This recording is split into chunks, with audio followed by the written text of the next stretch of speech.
Good evening. It is 5:33, and we're going to get started tonight.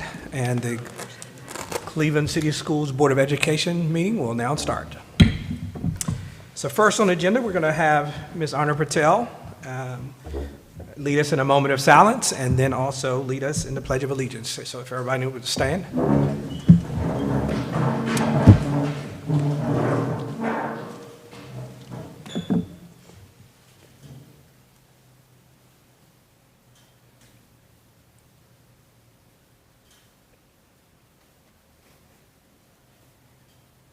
Okay. I pledge allegiance to the flag of the United States of America and to the republic for which it stands, one nation, under God, indivisible, with liberty and justice for all. You may be seated. All right, welcome back from spring break, everybody. Hopefully you had a time of relaxation and recuperation. Some of us didn't have that opportunity to go away. We worked, but I'm glad many of you had that time for a break. Before we get started, I want to say thanks to Ms. Irby and her team for hosting us tonight. It's always a pleasure to be out in the schools and see things happening. Although the kids are not here today, it's still nice to be here, and we're excited about that. As chairman of the City School Board of Education, I'm committed to running an orderly meeting, an efficient meeting, treating everyone with respect. Board members will be provided equal voice for all matters and should communicate through the Director of Schools for addressing his staff. Reminders for parents and the community. Board of Education policies can be found on the clevelandschools.org website. When there, if you click menu and select policy manual under the Board of Education section, you'll see that we have some policies there regarding our meeting because they're not public forum. However, the board has made accommodations for you to address the board via School Policy 1.404, which includes two options along with the requirements listed. Those being appearing before the board via pre-meeting request and addressing the board on agenda items via same-day request. If you have any questions about that, you can see the board policy. All right, first on the agenda, we have the consent agenda. And so is there anything on the consent agenda that we want to remove?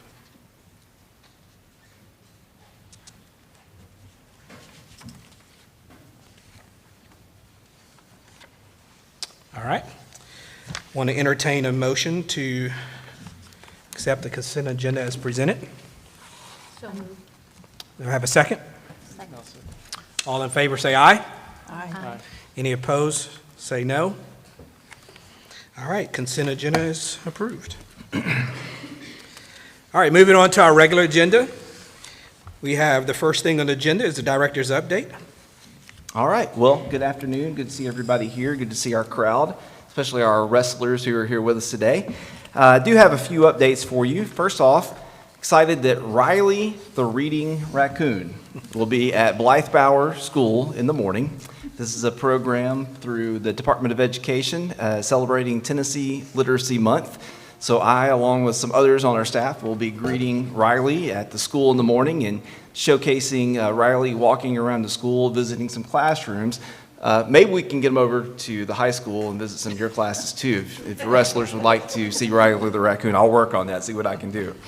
So that's exciting. We're glad to have Riley here as part of Tennessee Literacy Month. Also want to recognize that Kelly Kaiser recently presented at the State TASPA Convention.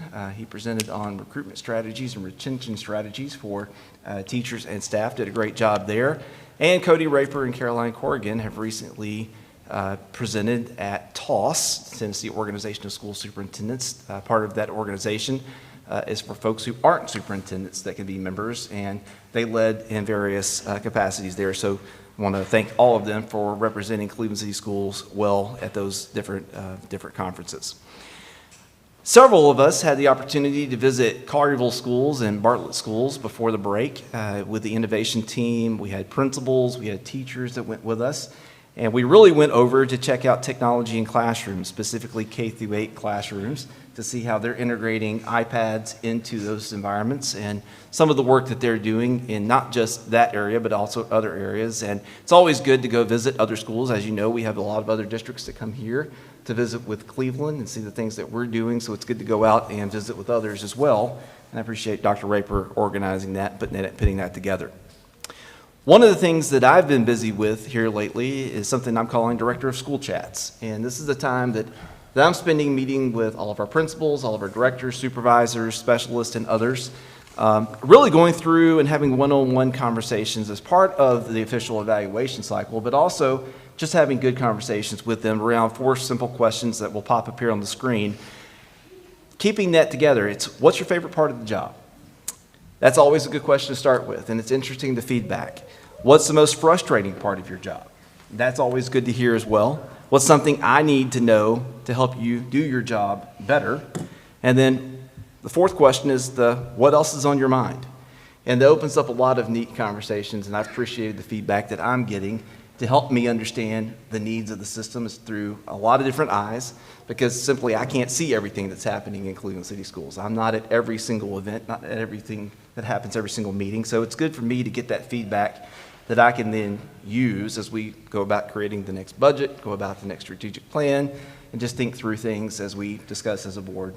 So I'll be sharing some of that later with you once I get finished with all those, but it's been really good feedback.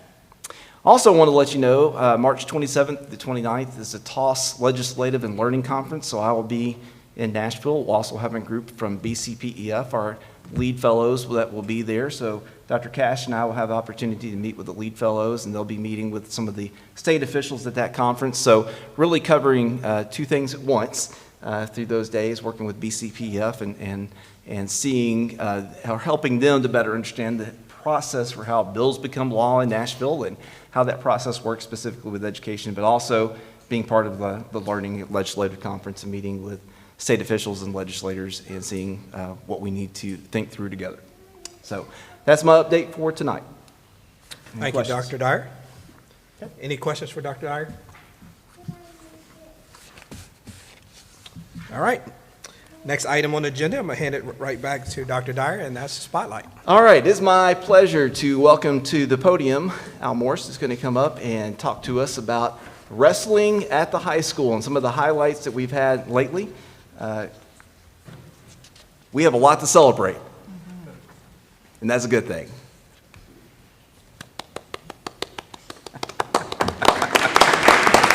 Love clap. I appreciate that. This is the best part of my job, getting to talk about our students and recognize our sports team.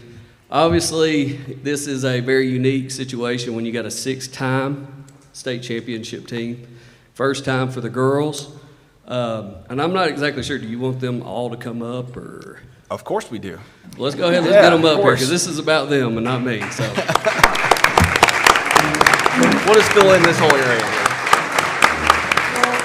We'll just fill in this whole area here. You're all the way over. Just come up this way and look out that way.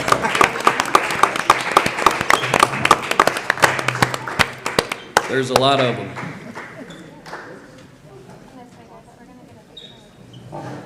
So the unique thing about this team is this is the first boys and girls team in the entire country to win a state championship at the same time. That's right.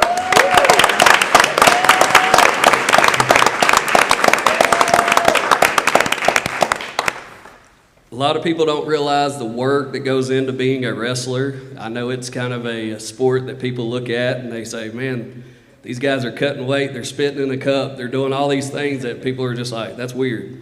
But I can say they started the trend of tucking your sweatpants in socks. So when you see that, wrestlers started that trend.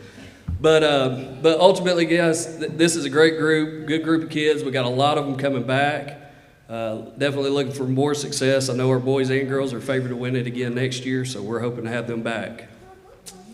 And coaches, do we want to recognize each kid, or is that going to take too long? I think say their name and their grade, maybe. Okay, so I'm going to get the coaches to do this. You're good.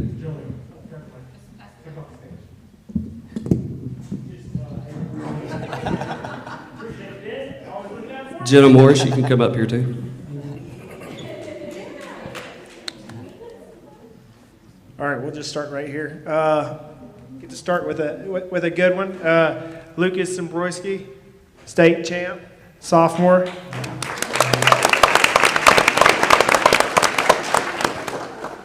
William Schuft, and then junior.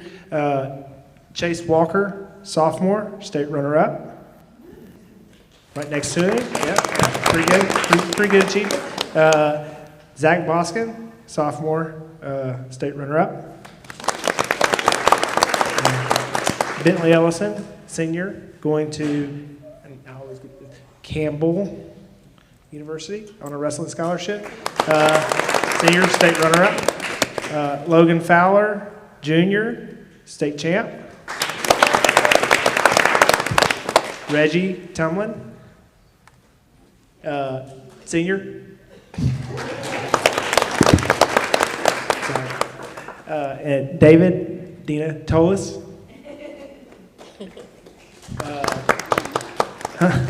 Braden Smith, Jesse. Tyson Russell, state finalist, runner-up, sophomore. Boy Gabe in the back, freshman. I don't know, Gabe has got a very interesting story that we might want to share with you guys, but like Coach said, wrestlers are a little, we do some weird stuff sometimes, and we spit in cups and have to lose weight to make a weight. Well, Gabe had the opposite problem and had to gain weight. So there's a rule in wrestling, like you're only allowed to bump up one weight class. Well, Gabe, he's a freshman and he weighs 178 pounds. So every morning I'd pick him up for school and we'd go get Chick-fil-A, and then we would eat all the way up to so that we would weigh 184.1. He had to weigh 184.1 to qualify for the 195 weight class so that he could bump up to wrestle 220 pounds.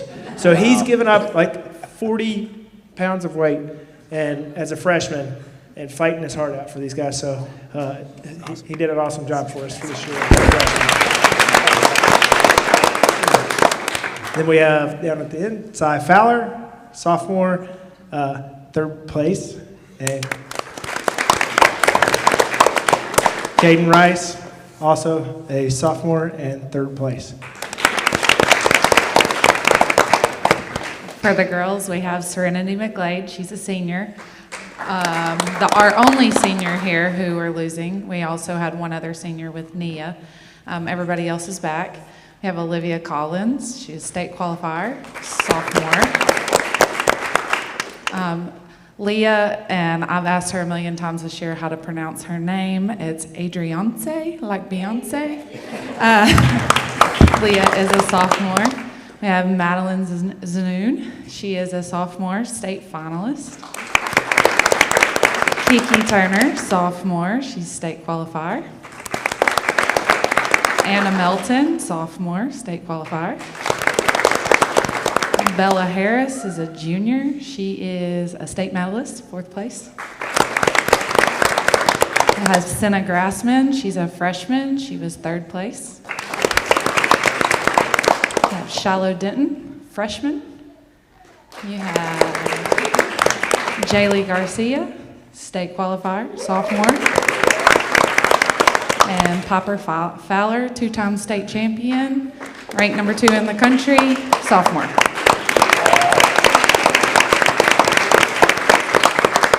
And also, this is my better half, Jenna Morris, the assistant coach. Coach Boskin had other engagements. He couldn't make it here tonight. But let's give it up for our coaches, too, Coach Knox and Coach Morris. Thank you, guys. Appreciate y'all coming tonight. Before they leave, I just want to say that Piper Fowler started the insurrection a little bit with email chains to me about they won state. So what was it you wanted? They wanted the day off of school for winning state. I got about 5 emails from the girls' team here, guys. I didn't hear from you, so that if I heard from the other team, maybe, but that was pretty funny. Yeah, Friday. Well, it's a good problem to have because the guys are kind of used to winning it right now. So Yeah. girls are going to be right behind them here in the future. Thanks, everybody.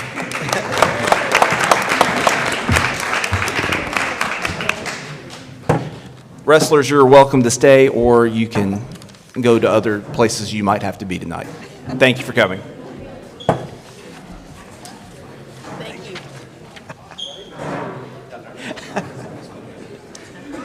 You're here.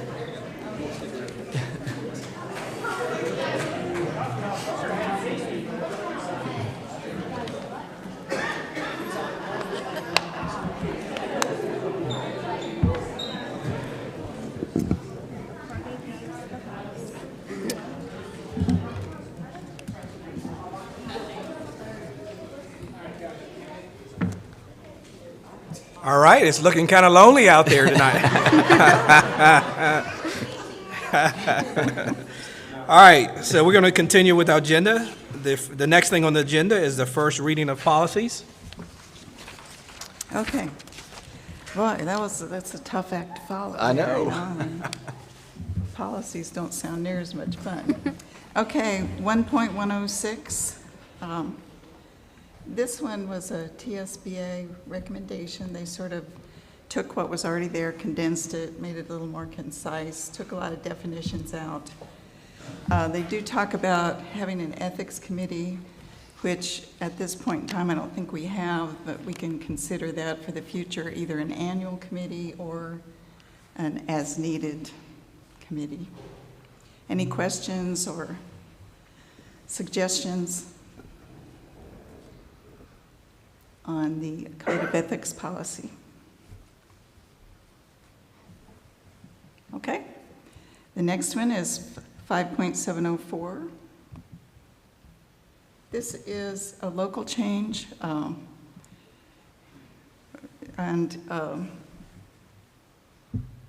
think TSBA, they thought we should delete it, but there are counseling interns and administrative interns that the schools help out. And so this policy basically now will apply to them. The lines 10 through 20 that were taken out refer to student teachers, and they're covered in policy 5.702. So those lines will be deleted. Any questions, suggestions?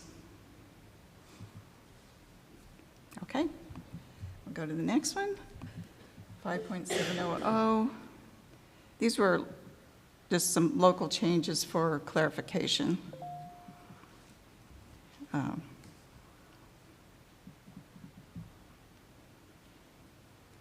This was, well, we discussed, Dr. Elliott, Kelly Kaiser got together, and this is for interim people covering for teachers that have left. And it was changed particularly to for teachers that have left like mid-year, and the interim will come in but not be guaranteed that position for the next year. They can apply for it, but any questions on that? Suggestions? Okay. 5.607. These are some changes that were made locally, but they were okayed by the TSBA lawyer. And it basically just took out the word board and inserted district for like board computer systems, board technology resources, because really they belong to the system. That's pretty much what that change was about. Any questions there? Okay. 5.604, overtime pay for support. TSBA recommended that we delete this because it is covered entirely in 5.602. So there wasn't a need to have two policies basically saying the same thing. Okay. 5.601. conflict of interest. There were two minor changes there. The main one was line 13. Instead of employees of the board, we just struck of the board because the only employee of the board is the director of schools, so we just left it at employees. And the other line refers to the director of schools, and then we took out the secretary part.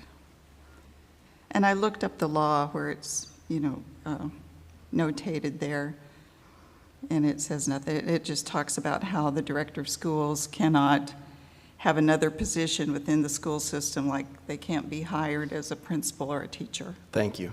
That's basically all it was. Okay. 5.109. This is a really a change. It's not really a change. I mean, this refers to an option that the teachers have with regard to evaluation that's been happening, and this just makes it more official. And Dr. Elliott consulted with the TSBA, and they recommend, or they said this was appropriate. If you want it explained, I'll let Jeff explain it to you. Yeah, can you just a little more explanation on that? Come to the microphone there. Yeah. So over the years, we've had opportunity when teachers receive their evaluation score, and they have observation scores from the principal or the person evaluating them, and also they have growth scores if they have individual growth scores. So we have a rule that you can sign off on each year, called the Trump rule, where the individual growth score can trump and become their overall score. And so this allows those individual teachers who get those individual student growth data to, if they have that, they can use their individual student growth if they have a 4 or 5 and count 100%, and that just trumps all the other components of their evaluation process. Jeff, could you just briefly, if possible, explain that measure of student growth, individual student growth? What does it take to get a level 4 or 5 in that measure? If you can explain that concisely. No pressure. No pressure. I might have to call on some of our data guys here too to help me out here. But a 4 or 5, it demonstrated based off of their individual growth from their group of students who, when they take the TCAP, based off of all the data that they previously had over the years banked up as far as data from their classroom experience from other previous tests that they've taken as far as the state tests and stuff. So if they show an individual growth and they're showing this positive growth over time, then they're showing this positive effect, and it leads to a 4 or 5. So as a collective group of those students, then if they see that, then they're getting that 4 or 5 is what's going to come out on their scores as a whole group. Teachers that have a 4 or 5 have gone way above. Right. More than you. Yeah. Here's what the Right at 3. 4 or 5 is well above what we would expect. Yep.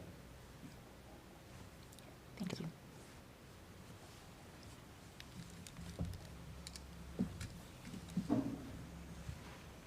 Any questions, suggestions? And we'll go on to the last one, which is 1.107.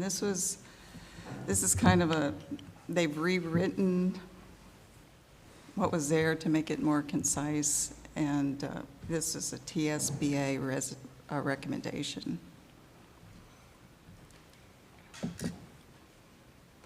Regarding board member conflict of interest.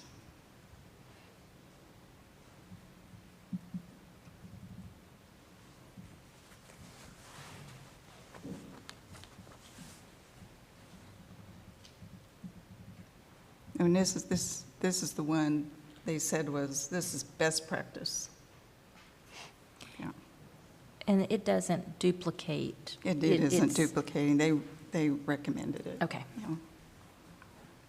I was thinking of 1.106. They kind of redid that one. This one is just a recommendation, best practice. So this is a new one? Mhm. Okay.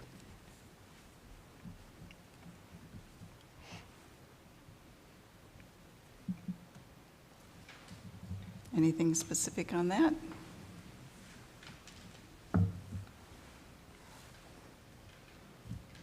Okay, Thank you. that's it.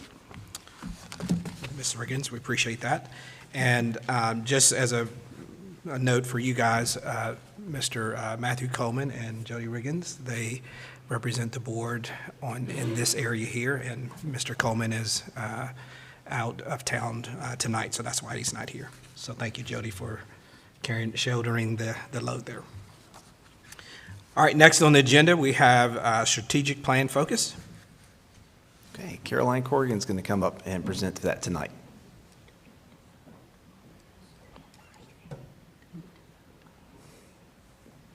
These are first reading.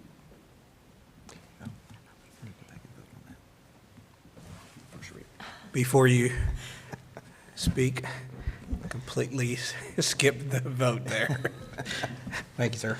All right, so we have these first reading policies. I want to entertain a motion for accepting these policies as read.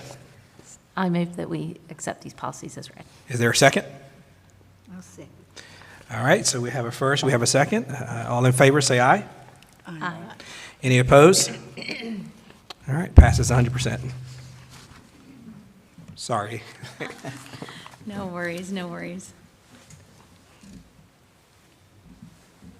Okay, so I wanted to give you a brief update about the communication progress that we have made since January. We can go to the next slide.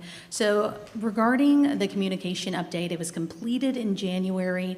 In February, Dr. Elliott and I really spent time reviewing those findings and ideas from the communication audit. In March, we formed a task force and committee for those first meetings, which will happen in the next couple of weeks.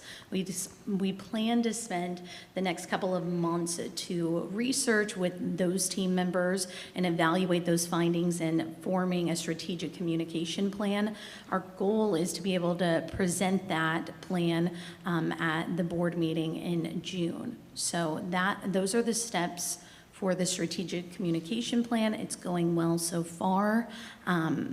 Here are some other updates.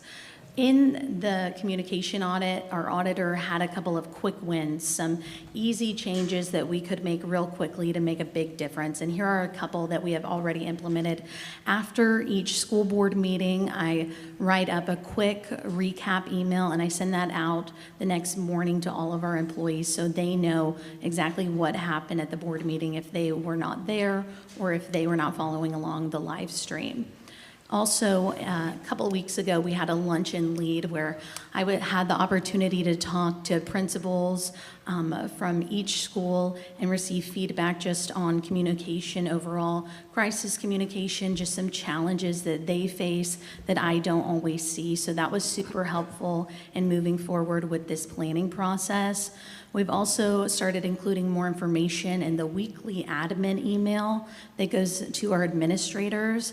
And we've also started a bi-weekly communication email to all employees just to give them an idea of a couple of updates that have happened in the past couple of weeks. And we've also just started Thought Exchange, which is really, really cool. It's going to give us an opportunity to receive some feedback from staff members and to get their input on a couple of things. So, yeah. And then just to give you an idea, this has been really exciting. This is our social media growth. I had the opportunity to look at some of our analytics in the past couple of weeks. We use Facebook, Twitter, and Instagram, and we have seen a really, really strong growth in the past couple of months. Just to give you an idea, our Facebook page, the visits to our Facebook page have increased by nearly 80% from July to March. On Twitter, each tweet we post receives anywhere from 1,600 impressions a day. So that's how many times it's coming up on someone's feed. And then with Instagram, also our page visits increase by nearly 80% from July to March. So we have a lot of loyal families and a lot of loyal students who love to see the positive things that are going on in Cleveland City Schools. So that's really exciting. And then here are a couple of goals as we move forward. I actually just had a meeting with our website provider about some changes we can make to the website over the summer to better inform our families, communities, and students. So that's a work in progress. Crisis communication is also on our radar. We're going to continue to evaluate our current plan and see if any changes need to be made for the fall. And then as far as ESL, we're continuing to evaluate ways we can improve our communication with non-English speaking families. So those are just a couple of our goals moving forward. But yeah, any questions? On the ESL, do we put any of our communication in Spanish? Yes. We do? Yes, Okay. we do. It's good practice for our students that are taking Spanish too. Exactly. Any other questions or comments? Well, I'll say thank you for all you do. We definitely have noticed your presence, and we appreciate it. Thank you. Thank you. All right, next on the agenda, we have a student representatives update. Ms. Arna Patel. Okay, so I'm just going to get started. Winter Guard, they are going to have a competition on the 25th. They also have a family friends performance on the 31st of March. And on April 1st and 2nd, they have championships, so we wish them luck. Representatives from various sports and clubs were invited to Cleveland State recently to hear Tamika Ketching speak about leadership, about perseverance, and about just general life skills. I went there myself, and something interesting that I didn't know was that, so she's hard of hearing, right? And she had to go through, I'm not exactly sure how long, but maybe I think middle school all the way through college without a hearing aid. She just had to like read the teacher's lips and write down whatever she can. And then she would put blanks for whenever the teacher turned around towards the board. And then she would have to go after class and like get her teachers to fill in the blanks, which is extremely inspiring that she had to, like, she put that much effort in her education. Speaking of basketball, boys and girls basketball teams won the first round of the Regent tournament recently, so good job to them. The wrestling teams, we saw the spotlight, super impressive. We completed all senior interviews, so any senior that has ACTE class has officially had that experience with interviewing for a job with people in the community, which I think is really important to get us ready for the future. NHS hosted the spring teacher breakfast, and the first football camp for 2023 was held last Saturday.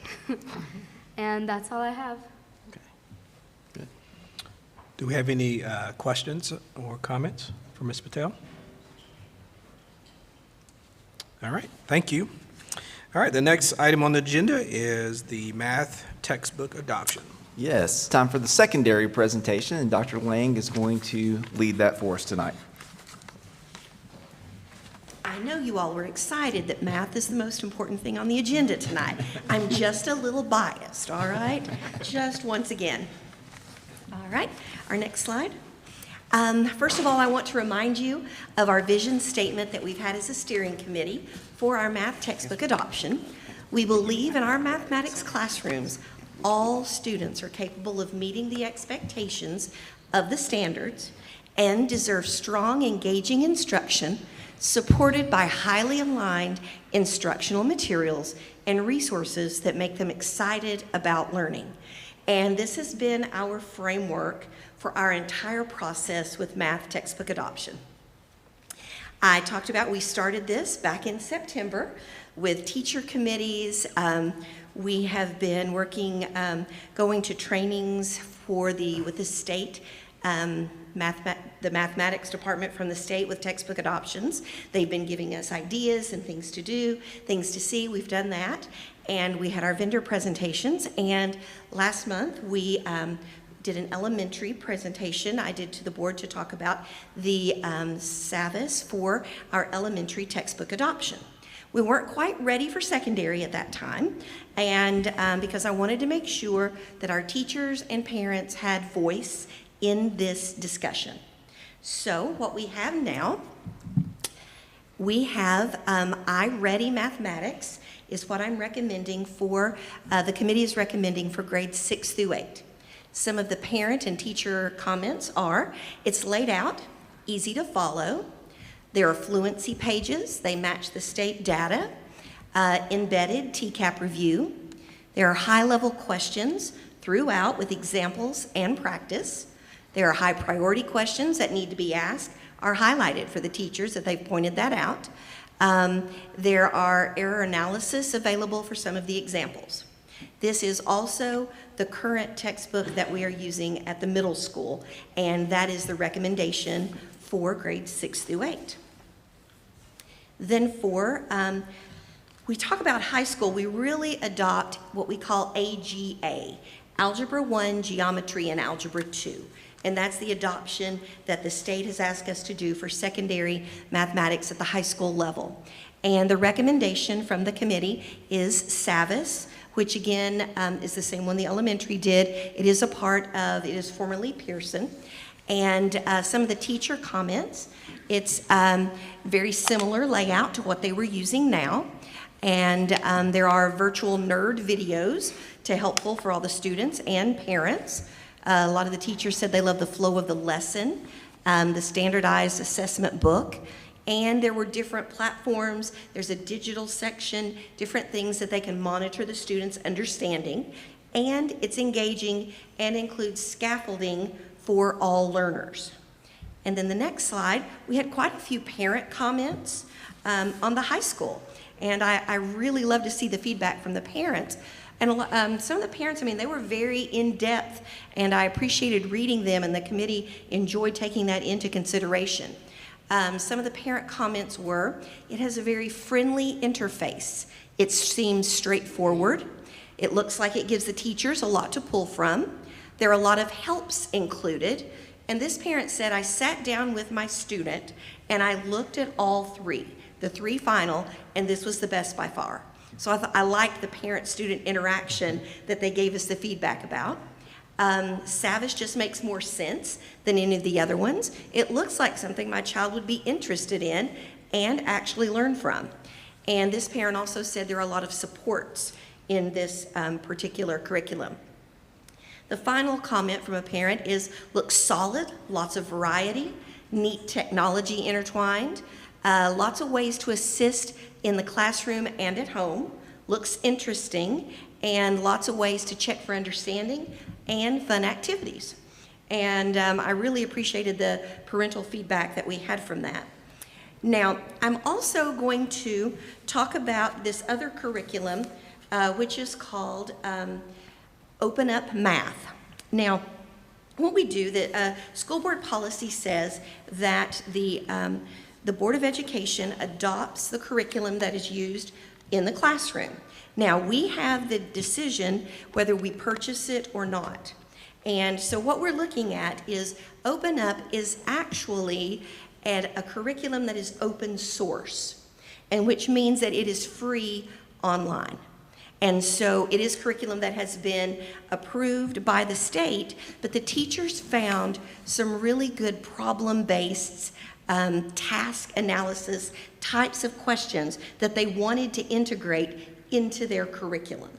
And so the question they asked me is, could we adopt them both. And since this one is for the high school level, it is open source, free on the internet, that we would purchase Savvis as the main core curriculum that they would get books from. And then teachers, whenever they're making their lesson plans, they would look at some of the problem and tasks based that this curriculum offered. And if they liked it a little better, they would use it. If not, they would stick to the one they have. So that's the recommendation, is for iReady for grades 6 through 8, and then Savvis and Open Up for high school. Any questions or comments? I'm just wondering, Lenita, about whether one teacher wants to do the supplemental. Right. And another teacher won't. Is that going to be confusing, or? I totally understand. What we do is we set the teachers, and we have a committee that makes the pacing guide based on the adopted materials. And then that pacing guide is what everyone is following.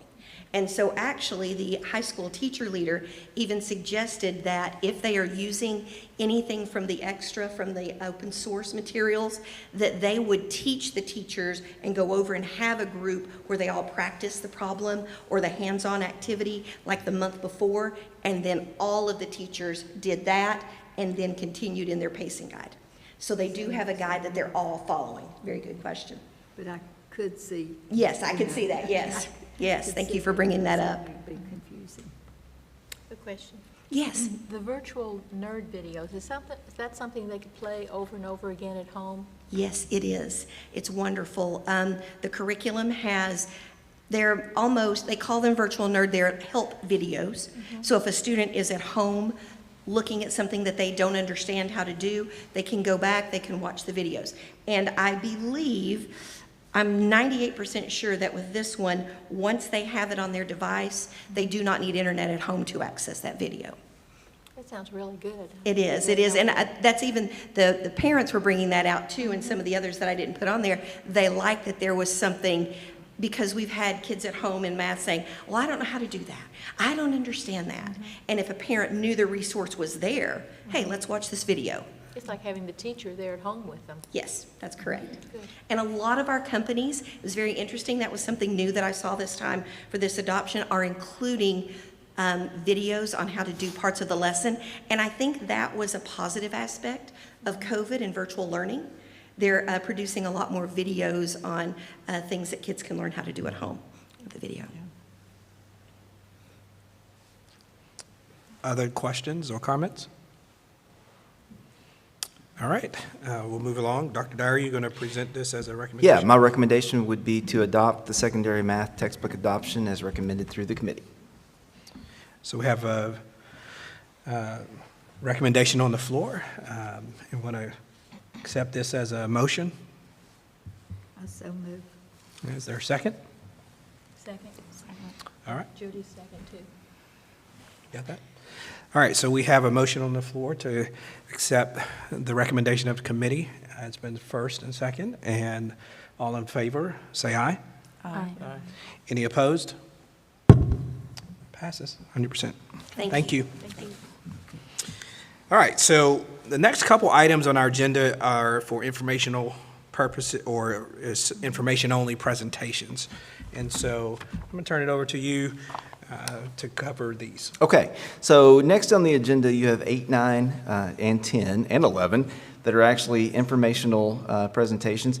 However, I do ask that we remove number 10, the salary study. That is not ready at this time, so I do ask that we remove that agenda item.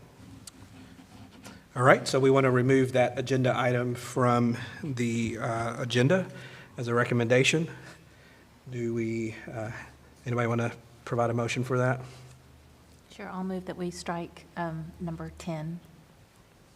Number 10 has been stricken from the agenda with a motion. Do we have a second? All right, all in favor, say aye. Aye. Any opposed? All right, Okay. At this time, I'm going to ask Hal Taylor to come up, and he and I are going to tag team the transportation study, and he also has some of his very capable assistants over on the side ready to answer questions as needed. And at this time, I'm going to let Hal Taylor come to the podium, and we will get started.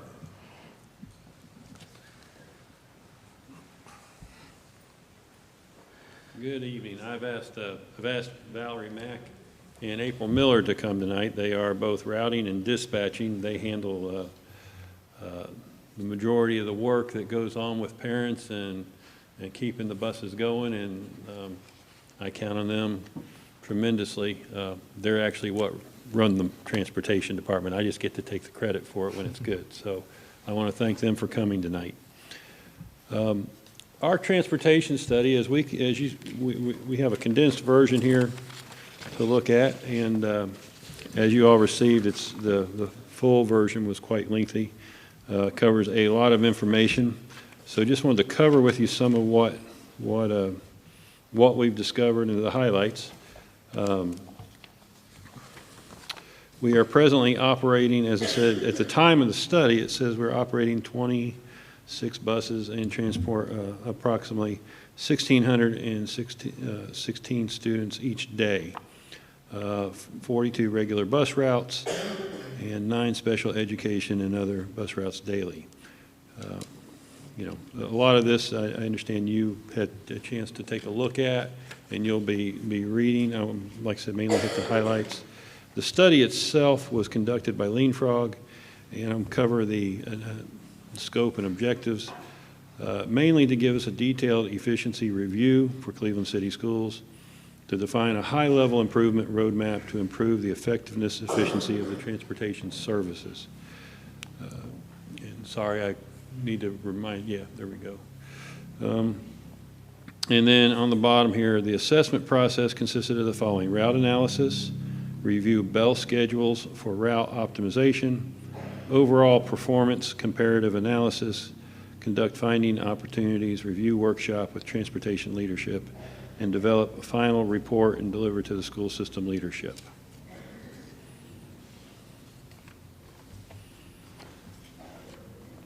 We had some accommodations on what we're doing, and wanted to, of course, take a second to point those out. Our bus fleet, we have a schedule. If you've looked at the 5-year plan, we have a schedule for replacement of buses. In the state of Tennessee, we can go as long as 18 years with a school bus before we have to retire it. We've been replacing those buses more the last few years on the schedule. It's really come into play. As you can see, their average bus fleet age is 9.2 years. It's above the national peer average and regional peer averages at this time. So our fleet is actually in pretty good shape. And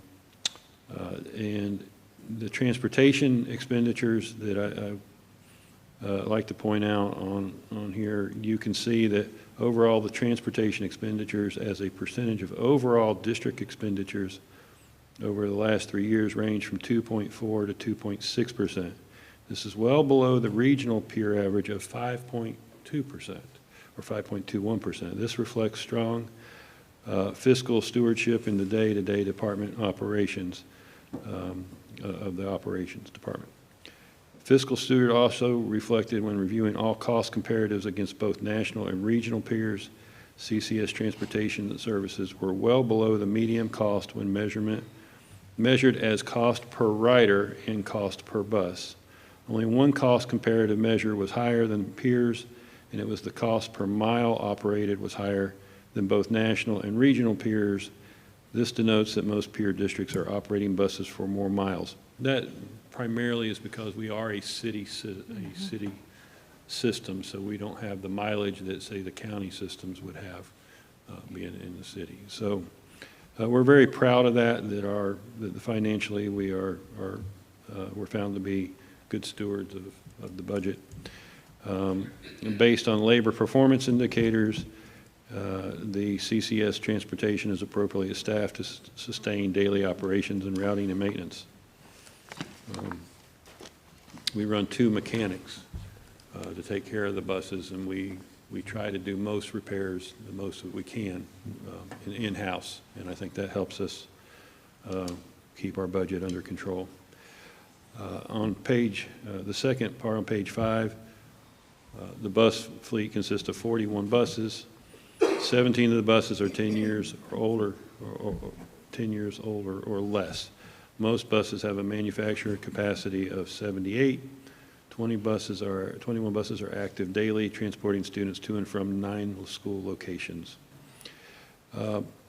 In the next bullet point, you can see the department is fully utilizing Transact. Routes were up to date and maintained throughout the assessment process. Transact is our routing software we use. It works in correlation with Power Schools to move our students and us to be able to set routes based on their geographic and set their bus stops automatically. It comes to us.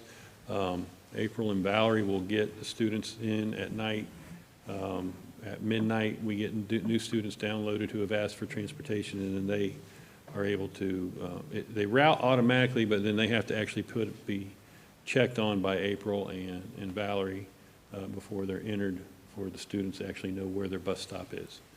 And so Transact also provides information to the state automatically to help us with our funding. Buses that were completing multiple routes had all routes developed in the system as one continuous route. We only have our buses set up on a route basis. So when we see a different school, each school is considered a run, and the route is the full route as to what they do. So most of our buses will have a secondary and an elementary. And so they'll run twice. And so they have 2 runs that makes up the route. So you have a morning route and an afternoon route. So if you see runs and routes in here, people have different terminology, but that's how we're set up. We run the buses on 2 tiers.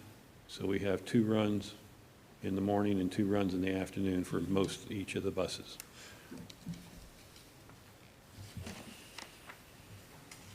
On average, next page there, on average, based on the driver count, the district is transporting approximately 1,448 students daily. At the time of the assessment, we deployed 21 buses daily across 33 direct routes and 5 shuttle routes. The district had 5 buses that were inactive as their routes had been merged with other routes. This has occurred as the district has lost drivers, has been unable to hire enough drivers to support prior year's routes. Current route plans are highly variable as students are added and driver availability changes during the assessment. Route plans change multiple times. We are constantly having to reroute or find out. You know, we get a driver out or we have a driver go down or leave. We have to figure out how to best handle that situation, and if we can add one stop that has multiple students, then we may add them to another route. So it's a constant changing game for us, trying to figure out how to best utilize what we have to get optimal utilization of our buses. And that's been probably a very demanding for our transportation department last year and this year. This year has been an extremely demanding year for that. And that's why I wanted you to meet the people behind that. They're constantly having to make those changes and look at what works every day. When the routes are changed, the department follows a process of sending out an email and text notification through the Transact software. We generally do that on Fridays. We have made a change in that. We try to send it out as soon as we know now. We try to notify. Since the study was done, we had started notifying the parents as soon as we can. We do send out a standard thing every Friday to keep the parents alerted, but if we find out on Tuesday the driver's not going to be there next week, then we'll try to send it out. And our texting has become much more dependable. We had some IT problems with the provider we were using. They worked those out. And now our text messages, we have no reason to think they're not getting to the parents the way they were supposed to be at the beginning of the year now.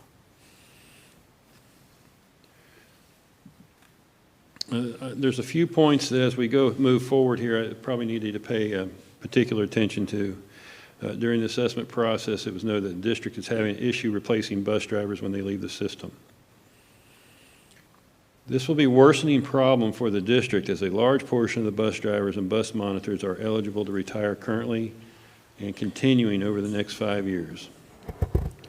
I'll let you read through. I mainly wanted to highlight that. You can see that part-time bus drivers we depend heavily on people that are retired from other industries because of our drivers being part-time and coming here.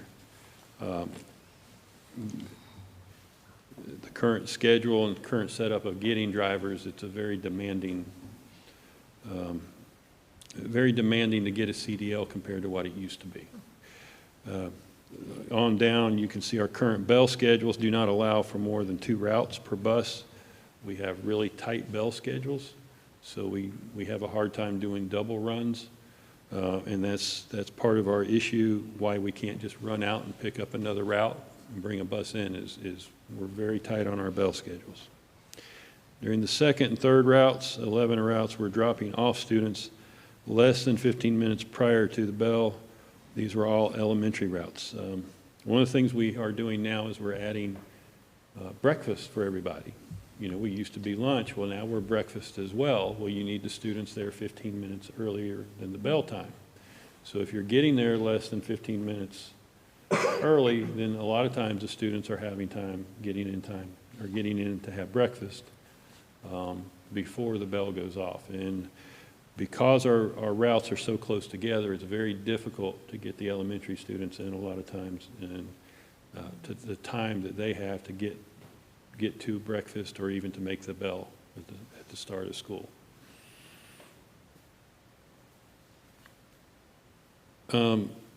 We also want to look at the last point there is a quick review of bus driver pay was completed. It was determined that bus driver pay, when including performance bonuses, was in line with nearby districts.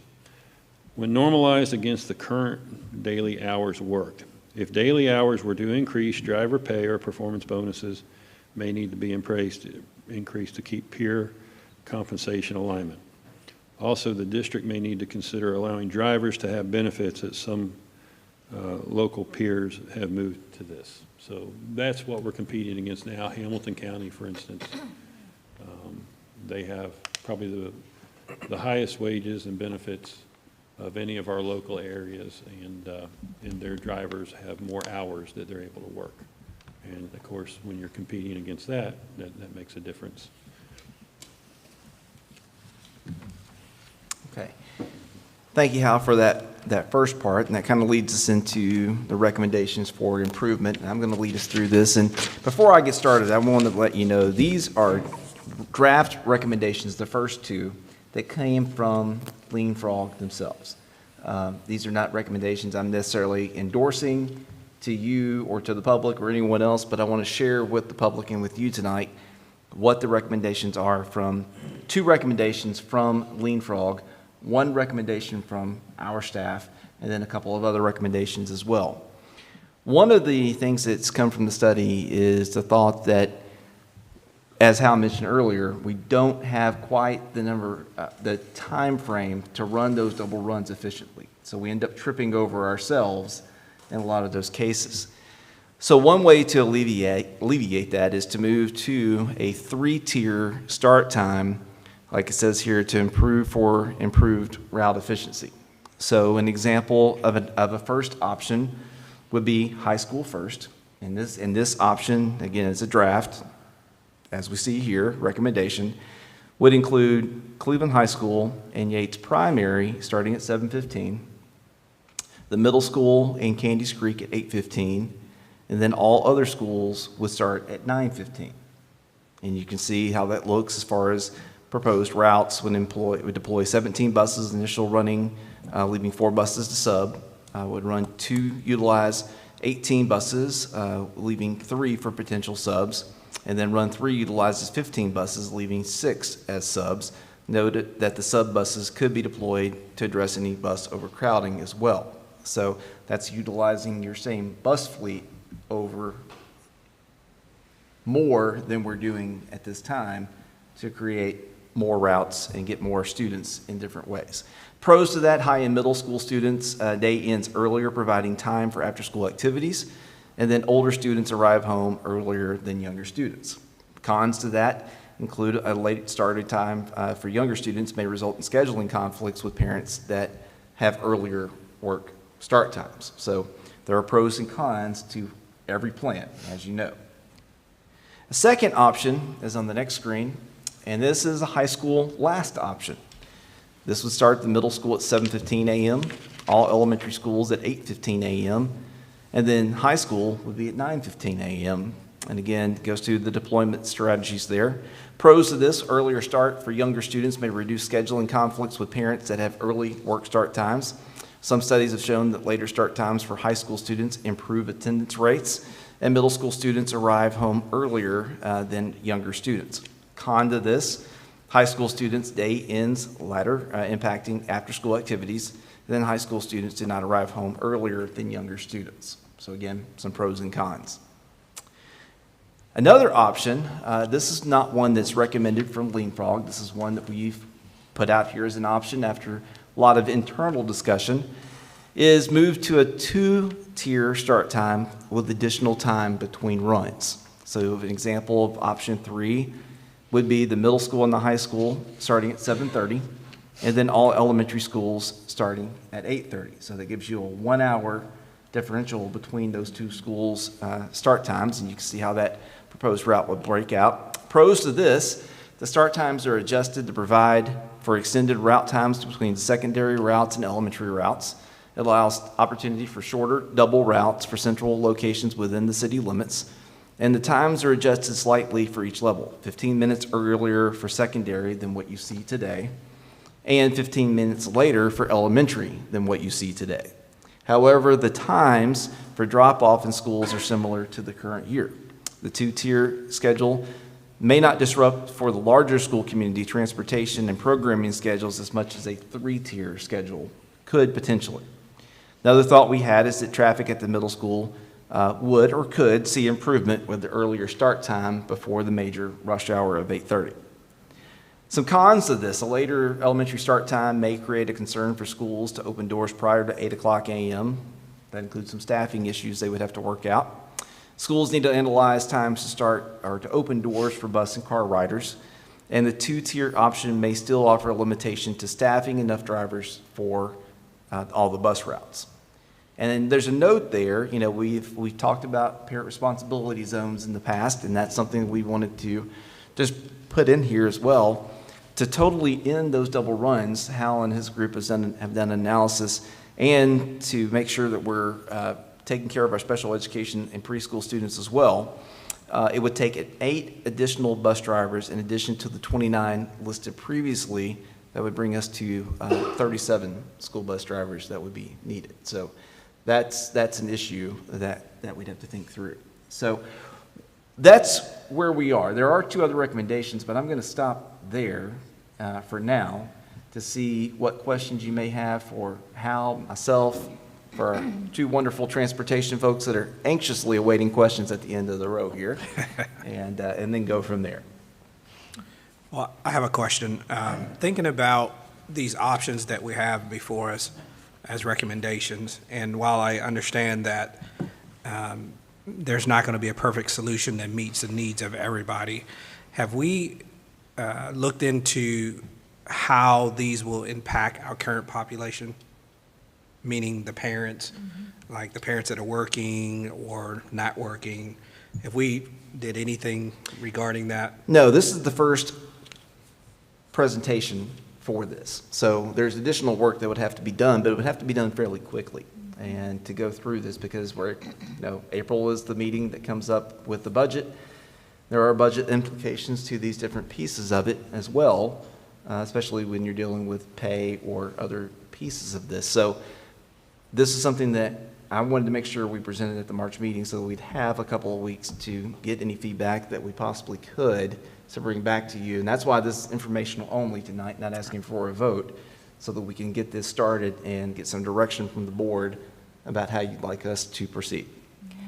Would it be possible to design something, some form of survey or way of a portal where we could invite comments? Absolutely. And be collecting those from parents? Absolutely. So We that could we launch get that some very easily. insight on, are there things we don't know about that Right. we aren't considering, et cetera? Right. I also had a question about the option 3. I'm a little bit confused. It says the times were adjusted and the times for drop-off in schools would be similar to the current year. So that means that if I usually drop my child off at X time, I would still be able to do that. But then it also says that the opening prior to 8 o'clock might be an issue. So are there schools that currently open prior to 8 o'clock that would be affected? What we would have to think through the staffing piece of that, because it would mean that some staff may need to come in earlier on certain days and may have to have a rotation schedule or whatever the case may be to make sure we're covering for those early drivers, early bus drop-offs, or whatever the case may be, to make sure that we have adequate coverage for students who need to be dropped off at that time, to open up the doors for breakfast or for waiting in a room such as this until the doors open for all students to enter the school building. Are we currently doing that? Is that Yes. something that? We do. So it is something to still consider, not Still something new to Still want to consider moving Okay. forward. Because we understand if you move to 8:30 time, you may have some parents that need to drop off at 7:50 a.m. or something similar to that. And we want to accommodate as much as we can, but at the same time, we want to make sure that our staffing is adequate and we're not putting additional stressors on teachers or teacher assistants or others to overstretch them.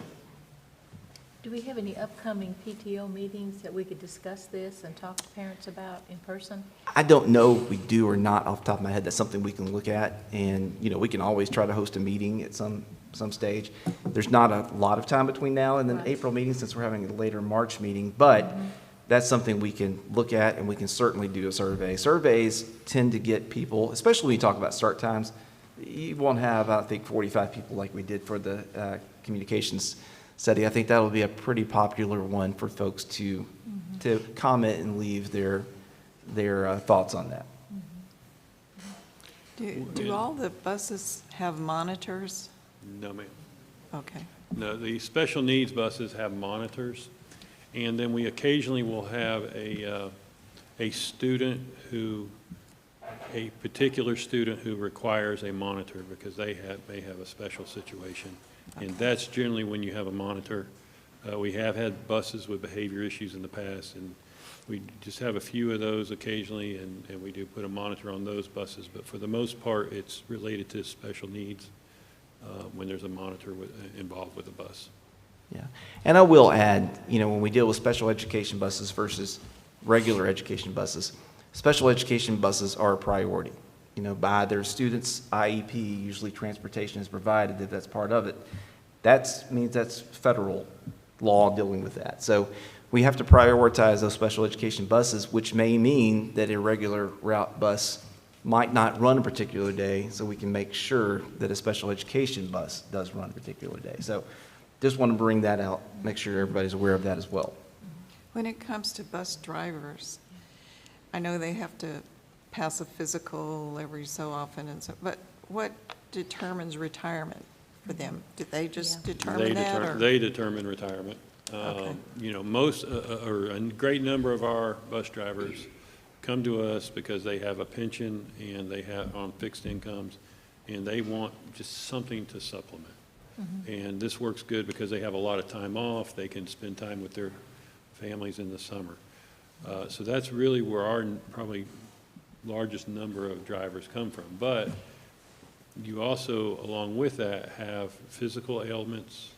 You have, they don't come and stay for a long time. They come for a certain amount of time. At one point, we actually had 3 drivers in their 80s. So that's been a long time ago, but we had a much older drivers than we do now, and again, they've get to a point where they say it's time to hang it up and go ahead and fully retire. Former students, former teachers could be a bus driver without losing their retirement, right? Now they can. My understanding is now they can. Well, they've worked with students, so they might be the ones that would be the best at doing that if they wanted to do it. We actually do have, we have a special needs monitor that's a retired teacher, and we have a driver that's a retired teacher. When did they change that law? Is it just recently? I believe. been a few years few now. years ago, Years? yeah. Okay. Yeah. So these options, again, nothing is in stone, nothing is written here that is going to be just something that we're going to push forward on any of these recommendations. These are just some options that we wanted to present to you, 2 of them from Lean Frog and 1 from us. I will add the school system where I came from, Shelby County Schools, Collierville Schools is on a 3-tier system right now. It's been that way for a long time. It does take adjustment if you move that direction, but it's worked well there. It could work well here. But again, I'm not pushing anything at this point. I just want to throw it out here and make sure that you understand what options are there if we want to address this issue, which has been a major issue this year with bus transportation. The board is going to have to make a move on a few things, a couple of things at least, and this could be one of those to help alleviate some of those issues. Arna, I think I had something to say. Yeah, I was gonna mention, since you mentioned the fact that we'll need like staffing for early drop-offs. I know a few high school students that have like younger siblings and they'll have to go pick up their siblings after school. So if the high school, gets out later than the elementary schools, we'll also have to have staffing for after school too. Is there would they do the same? You would thing have to just after? reverse Mhm. that method, yes. Okay. That's a good thought. Very good thought. So again, there's no easy answers to this, but I wanted to make sure that you have this in front of you. We can put this on our website. We can put a survey out asking good questions. We can think through that tomorrow and what needs to be out there and get this up posted, maybe by tomorrow afternoon or Wednesday at the latest, and get that feedback rolling in. And that's something, again, I just want to make sure that you knew about these options, that community knows about this, and that we can take it from here and go the next direction. Yeah, I just wanted to ask, you said there might be some budget implications. Right. Have you had the time to kind of look at that and figure out what those budget implications are? Not in great detail yet. That's something that I know Cindy and I and Hal have met about and talked through a little bit.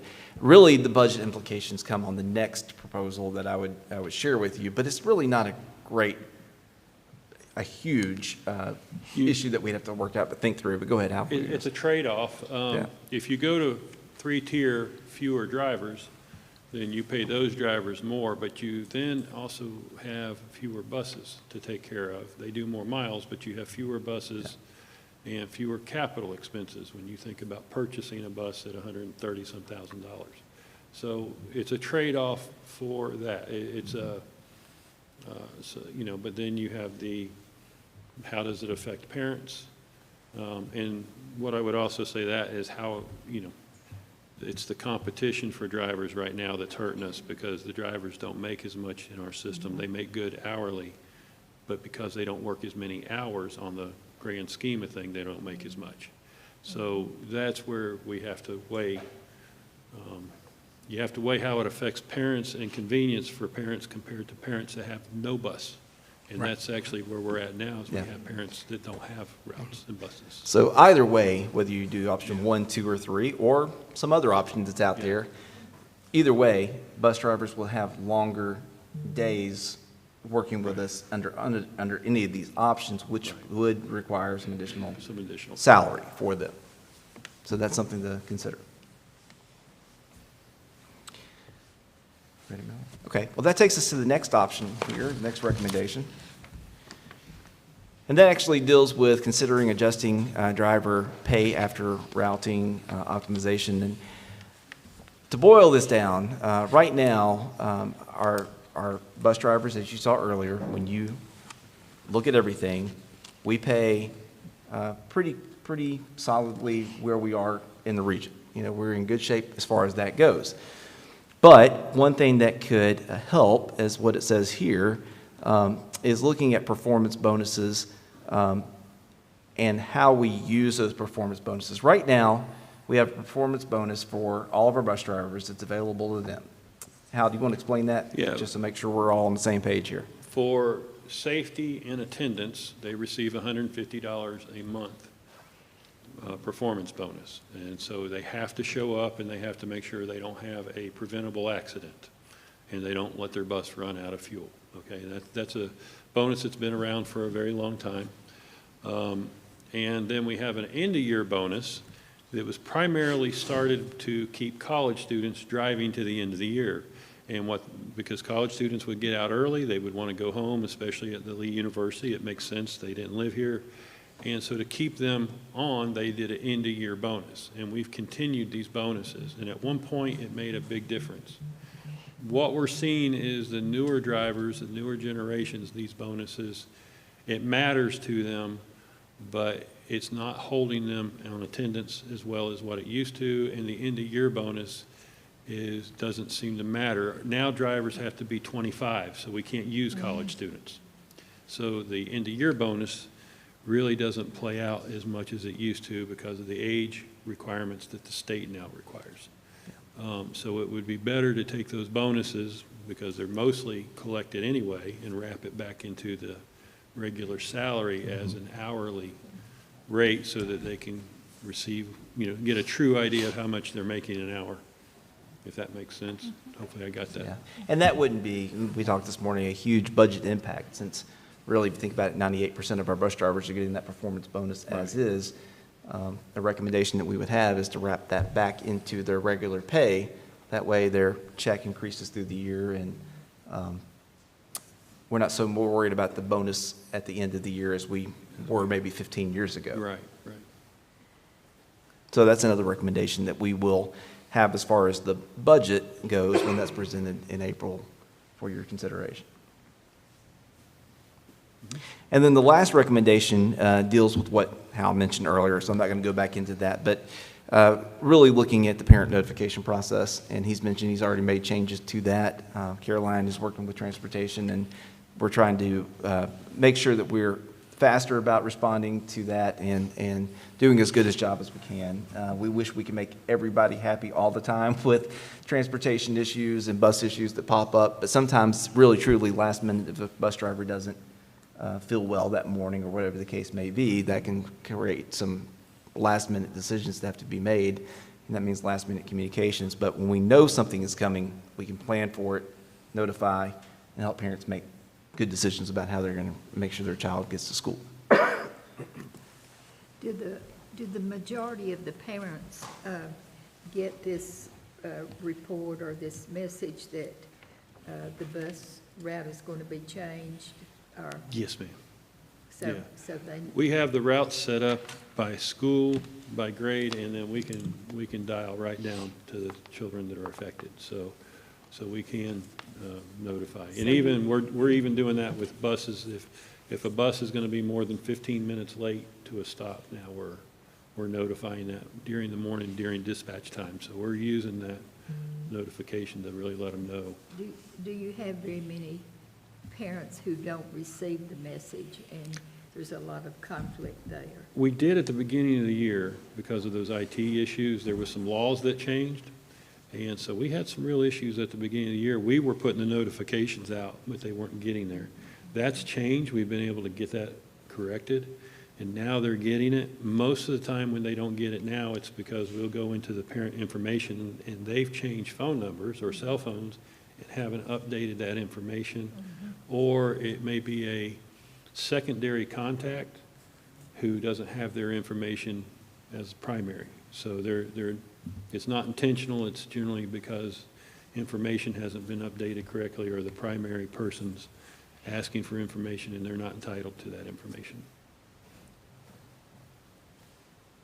Okay.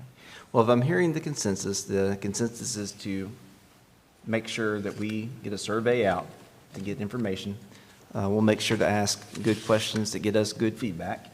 And then we can run that survey for a couple of weeks and then make sure we have that to bring back so that you have time to review it before the next board meeting, and some decisions need to be made at that point in time. So Along with that, if you could also kind of come up with, if there is a budget impact, Right. include that. Yeah, we can do that too, the before physical we do a impact for vote. things. Yeah, for any of these options, we can look at that and see, and run numbers.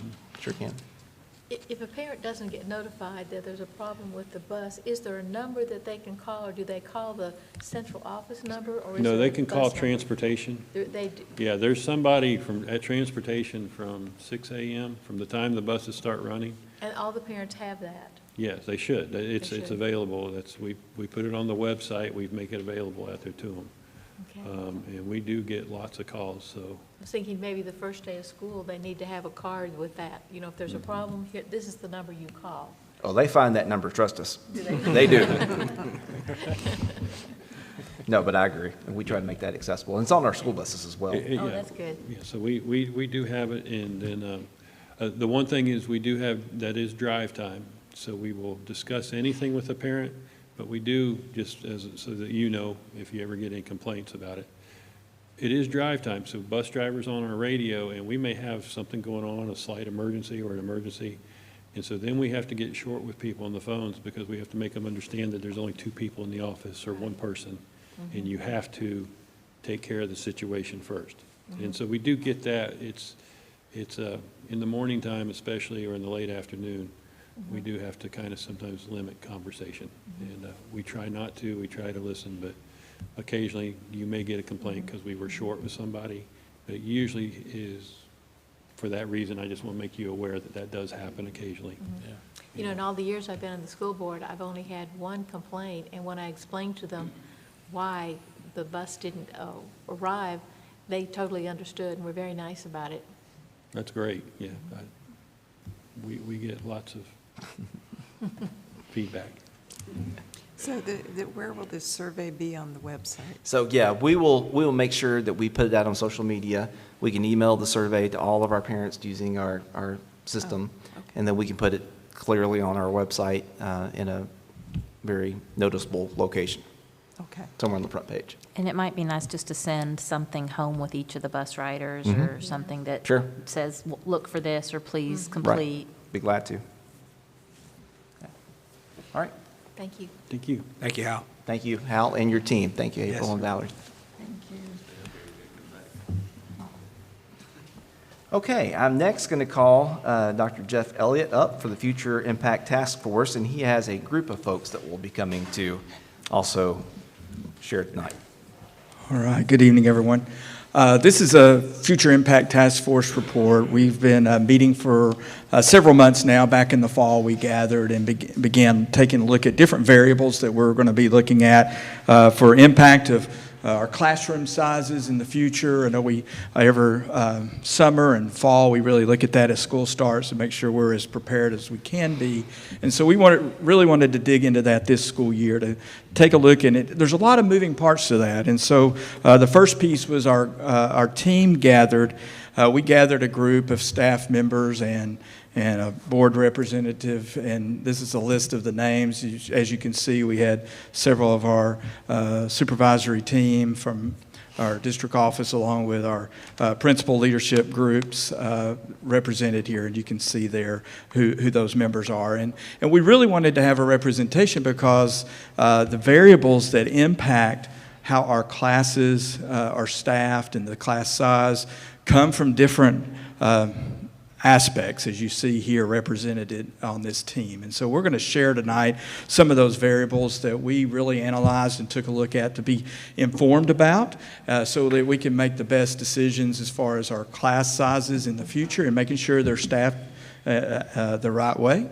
So we'll move on to our goal, and our overall goal for this group was to provide a report with recommendations for staffing classes in Cleveland City Schools with a consideration of the variables that will have an impact on educating and equipping students with the academic, social, and emotional skills necessary. So this was the onset of our meetings back in October. We took a look at this and we decided this is really what we want to do. We really want to see how can we try to prevent as much as possible class size over, getting too high or having a surprise maybe that might come up. And so we started looking at that. And so in the timeline here, I'll show you a little bit of that. We developed this goal, and we realized it's going to take a lot of us to dig into this. So we had sub-teams in November come together and say, we'll take a look at from our represented area, whether it was from a certain department or even from a school level, really take a look at it. And we began these variables and looking at that, as you can see, and we gathered a few times to share out with one another of what our findings were, and then we asked questions of each other and challenged a little bit along the way, and we continued to dig into that and reviewed that again. And in February, as we came together, we presented a lot of this in a draft format to our entire administrative team to get their perspective and ask for any feedback. So tonight we're here to present this to the board. And the last slide I'm going to share, and then we're going to turn it over to our team who's going to share their perspectives on the different variables that we're looking at. When we set out, these were the areas that we brainstormed that we really wanted to understand that this has an impact on how we fill those slots in our classes and the impact it has on our students. And there's a lot here. We looked at some academic research related to class size. We looked at the city of Cleveland growth projections. We reached out to our local school systems across the state, where municipal city school systems, and took a look at their staffing plans. We looked at our current enrollment, our future enrollment, staffing recommendations. We went all the way down to the staffing timelines. We looked at ESL needs, our special ed population and their needs, CTE and its impact, and BEP funding that we currently are doing, and also moving forward how TISA would impact that. So as you can see, just this initial stage as we set up, we said there are a lot of variables that impact that. So we have representatives from our team tonight that are going to share different aspects of that, to share with you what we're looking at, and as we are preparing to be as informed as possible moving into the new school year, and to really take a deep dive into that as we are preparing to fully staff in the right way our classes as we move forward. So I'm going to turn it over to Mr. Kaiser, who he and I worked together on pulling this together, and I appreciate his leadership, and he's going to share some, and then the other team members are going to come up, several of them, and share from their perspective.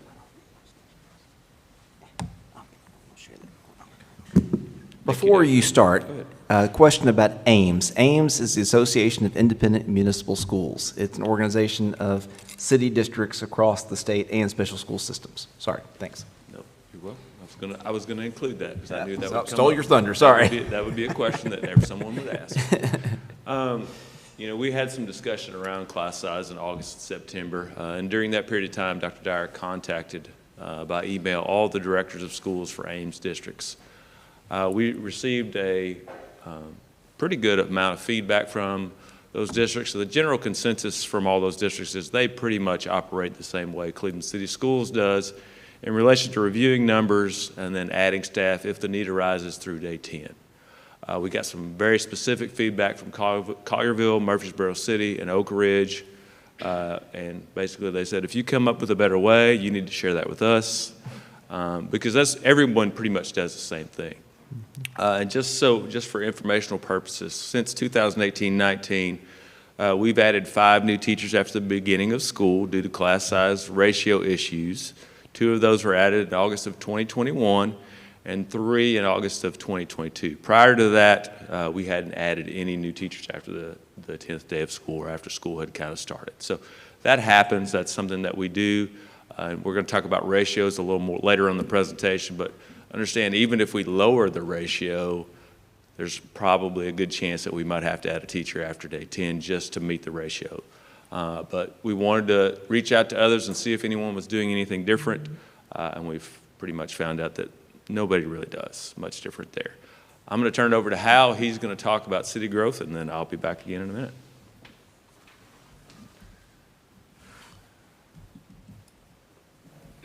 Y'all may be getting tired of me this evening. As you can see, we're going to start off right off the bat with possibility of 1,637 new students. We go to the next page, you can see where these projections are coming from.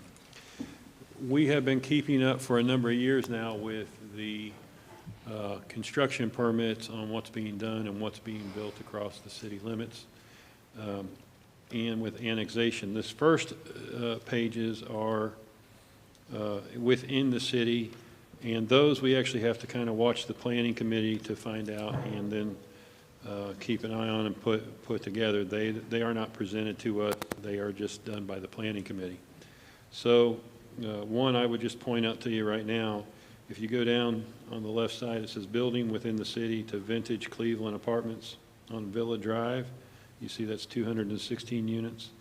That is presently finished right now, and those are getting occupied. They should be completely occupied. I talked to the landlord of those, or the owner of those, and those should be completely filled by the time we start school next year, and that's a Candies Creek area. So just kind of letting you see where this information's coming from. On the following page, you can see these are annexed properties. This is, if you go out off Michigan Avenue, you can see a tremendous amount of development going on, but this will tell you where things are getting built. On Tasso Lane, you will see over again New Murraytown Road. These are all areas that contractors have moved into. They've purchased property, and they're taken to the city and having them annexed to be developed so that they can get the sewer and the water provided by Cleveland Utilities, basically. And again, you can see the numbers when they were done. A lot of these are complete. Some of these are not complete, but they're estimated projects.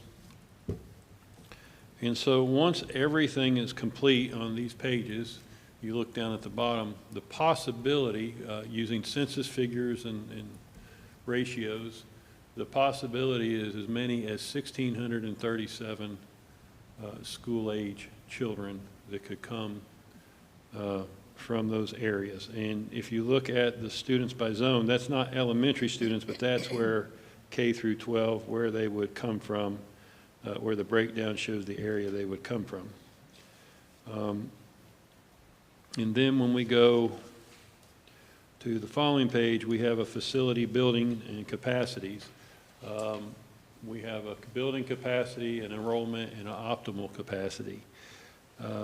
You know, Arnold, you can see that the capacity is 315, enrollment's 259.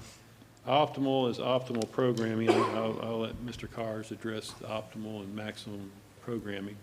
But you can see, though, we're right there at our maximum capacity according to enrollment. Not building capacity, but maximum optimal. Candies Creek, if you'll look, I just mentioned about the apartments coming in. Well, our enrollment presently at the time of the study was 467. Optimal capacity is 426, and we're already almost at maximum. So I'll let you look down at those numbers, but you can see that, you know, we are, our schools are relatively getting full again. And it just depends on, I guess, when we talk about, like I said, I'll let Mr. Cars address the maximum and the optimal capacity, but like I said, this shows where our growth is coming from and what we're looking at for the future. Thank you.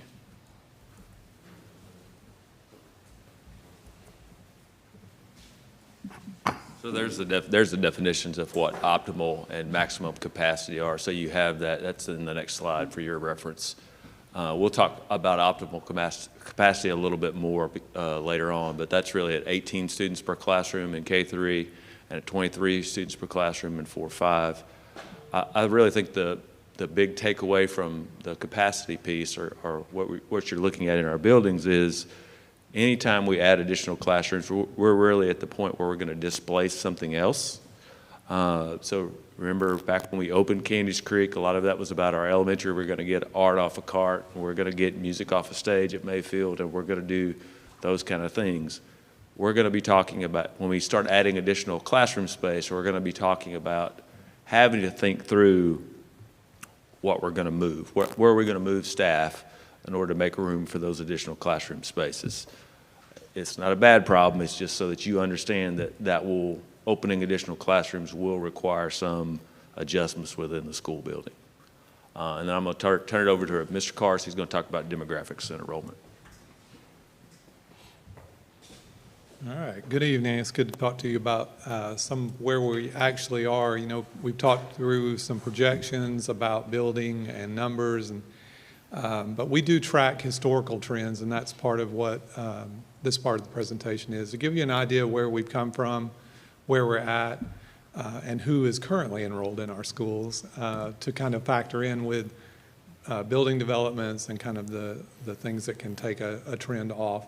But you can see, I will say my chart at the top, we have to look at the grade band averages. The state requires us to stay under a certain average for certain grade bands. I will say that my data program was fighting with me, so kindergarten through third is over on the right, and I quit fighting with it and just left it over there on the right. But you'll see that K through 3 average for each school there, that has to stay below 20, which in getting technical is 20.45. So we watch that average at the beginning of each year, and that when we pulled this data for the presentation, that's where we currently were in each school. Then we have to look at 4 through 6 as a grade band average as well, and make sure that that does not get over 25.45. And then a 7 through 12 at the middle school is well under average. They can have 30 or 30.5 or 30.45 is our absolute maximum. So just to give you an idea that is where we are currently. We always have schools that are close, grade bands that are close. We have the ones that aren't. That is just the law of numbers when it comes to having this many students and that many classes and breaking it up by grade band. But that's what you see up at the top. At the bottom is just an overall idea of the numbers. When we pulled, we were at a total in the bottom right of about 5582. It's broken up there by school, and you can see those totals and some of the subgroups there as well. One way to really get an idea of where we are is on the right, the grade, what I call a cohort graph. We track what does a cohort look like that moves through the system. And so the typical cohort right now is around 4 to 420, as you can see in some of the lower grades. That's what's trending into the system currently. You can see that we had a little wave, a little tsunami there, 9th and 10th grade that had moved through the district, and we have quite a bigger 7th grade cohort as well. But we watch that as it moves through, and then the team decides where to move staff to accommodate for that. You can go to the next slide. It's also good to look at what is our total population made up of subgroups. And we track this as well, economically disadvantaged. We're around 35%. That's directly certified students. The state sends us that list. So they're receiving direct services from the state. Gender, you can see split out as well. We have a little uneven on that. Special ed and ESL tend to be around 15% right now. And then the bottom left is a very interesting, I know Christy's probably going to talk about this later, but if you look, the most important thing on that is the English native, 72.3%. So we know that the remainder, over 27%, are not coming from an English native situation. So that tells you ESL are qualifying students, but then when you look at the non-English native, that tells you we have a large pool of students that come from that non-English background. Also, you can see the race breakdown. So you've got white students at 49.7. Next highest group is Hispanic at 27, around 30%. Our Black and African American students around 10, and then multi-ethnic around 9.5%. All right, we can look at the next slide. One of the most important things that we do, like I said in the beginning, is look over time. So it's always important to look at where we've come from and where we're at. And these are two graphs that will give you and have given us some perspective of what's happened over the last 20 years. So you can see on the left, that's just our total population. 20 years ago, 4,300 students. You can see we had a really strong climb that then is still climbing in general. There is a general growth pattern, but has leveled out a little bit since about 2015. But you can see at the time we pulled this October 1st that we were over 5,600 students at that time, around 80 more than the year before. And then an intriguing look on the right at our subgroups as far as race and ethnicity over time. You can see that if you go back 20 years, the ethnicities were, the change over time is kind of like, you can see the light blue is our Hispanic population. So 20 years ago, that was a small portion of our total student population, and now you can see the amount that takes up. The pink color there is our Black African American students, and then that orange color is multi-ethnic or multiracial. So that's a good way to kind of look and see that our population is changing over time and kind of factoring that in our calculations. So, all right. And this is just a narrative of what I talked through, so I won't read it out to you again, but like I said, looking at our total population, our averages, class band averages, and then getting a look at our growth patterns over time. So I'll turn it back over, I think, Mr. Kaiser, to the next part.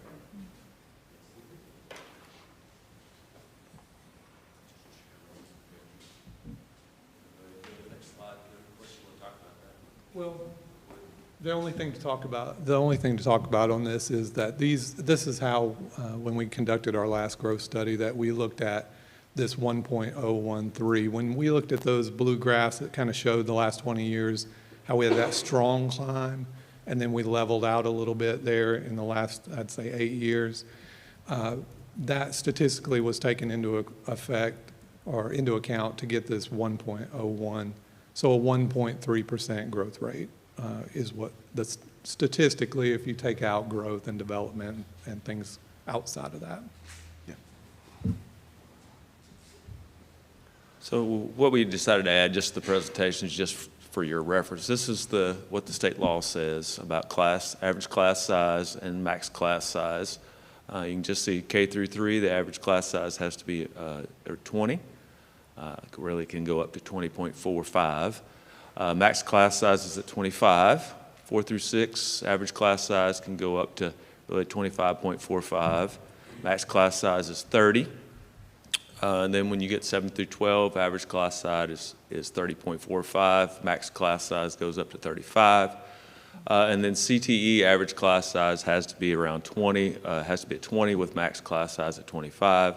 However, there's a waiver that's available for CTE, and I think that's in the presentation a little bit later, but just wanted you to see what it actually says there around those policies. I know there's been a lot of conversation, or there created some conversation earlier this year with some legislators that talked about doing away with this law and allowing that to be a local decision, but that's how it is currently on the books. If you'll go to the next slide for us. We also have, go ahead. I have a question. Do we have many classes with 35 students in 7 through 12 without an assistant? I don't think that we have any that have an assistant. We may have a few classes that are at pretty close to that max in certain areas, and we're going to talk about that a little bit later. I had that in high school when I taught, and it was chaotic. Mm-hmm. We have our own staffing formulas. You have the link to the full document there, which shows kind of where we are across the district. It actually has a lot more than just teachers, CTE teachers that are listed here. You can go to that full document. I'm not going to go through the full thing tonight, but you have access to that to kind of look at the formulas that we use annually. We've used this, gosh, it's probably at least 5 or 6 years old at this point in time for a while. If you would go to the next slide for us. Just wanted to cover what our current timeline is, how we operate in relation to staffing our schools. This month, earlier, or in January, not this month now at this point in time, but in January we sent out staffing needs requests to principals and others that oversee staff within the district. We also asked the staff for their preference of where they want to work. Do they want to make a change? We send that out in January. Those are both returned. And we review the new staffing stuff for the budget in February. Online enrollment to start that process of figuring out if we have new students begins in March, along with a kindergarten enrollment event, which will happens pretty soon. It's in the middle of this month. And we continue to process through the budget information. We actually had a budget meeting today. We review our projected numbers for next school year. We review those with principals to see if there's anyone that needs to be moved or shifted during that period of time. New positions are posted. As soon as the board approves the budget, we begin posting new positions or positions that are open, because the sooner that we can get that information out there, the better chance we have of filling those spots. Principals make any obvious transitions they know if they need to move somebody from one grade level to the next within their own building. They make those in May before teachers leave for the summer. And then returning student online registration is going to be done this year in May, just to try to get a better idea of who all is returning.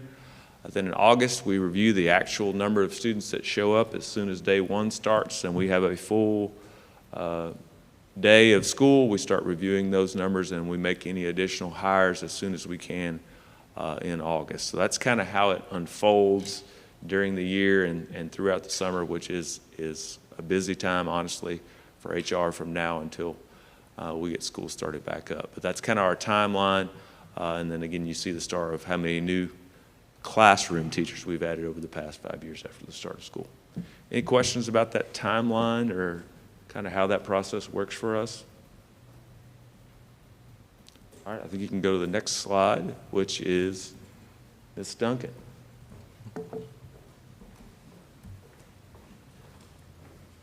Good evening. I'm going to dig a little more into our English learner numbers. I think we have realized over the last several years that we have had just a steady trend of growth in this area, and so your chart will show you growth over the past 10 years and then some projections for 3 more years to come. So you can see that has just been a steady upward climb.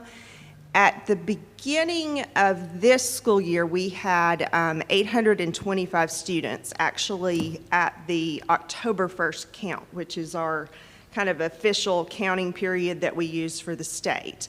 There were 825 English learners. We are now currently at 875 English learners. So that's really 50 students just since October 1st that have entered and have qualified for English as a second language services. We currently have 22 ESL teachers, and that makes our current student to teacher ratio 40:1. Just for your information, there's a chart of English learners by school that was taken on February 24th, and we just really continue to have students that are trickling in. Over time, I determined that we've had, over the past 10 years, an average growth rate of 9.7%. Some years have been a little up, some a little down, but we are trending steadily upward. And so the projections for the future years are based on that 9.7%. So we can move to the next slide.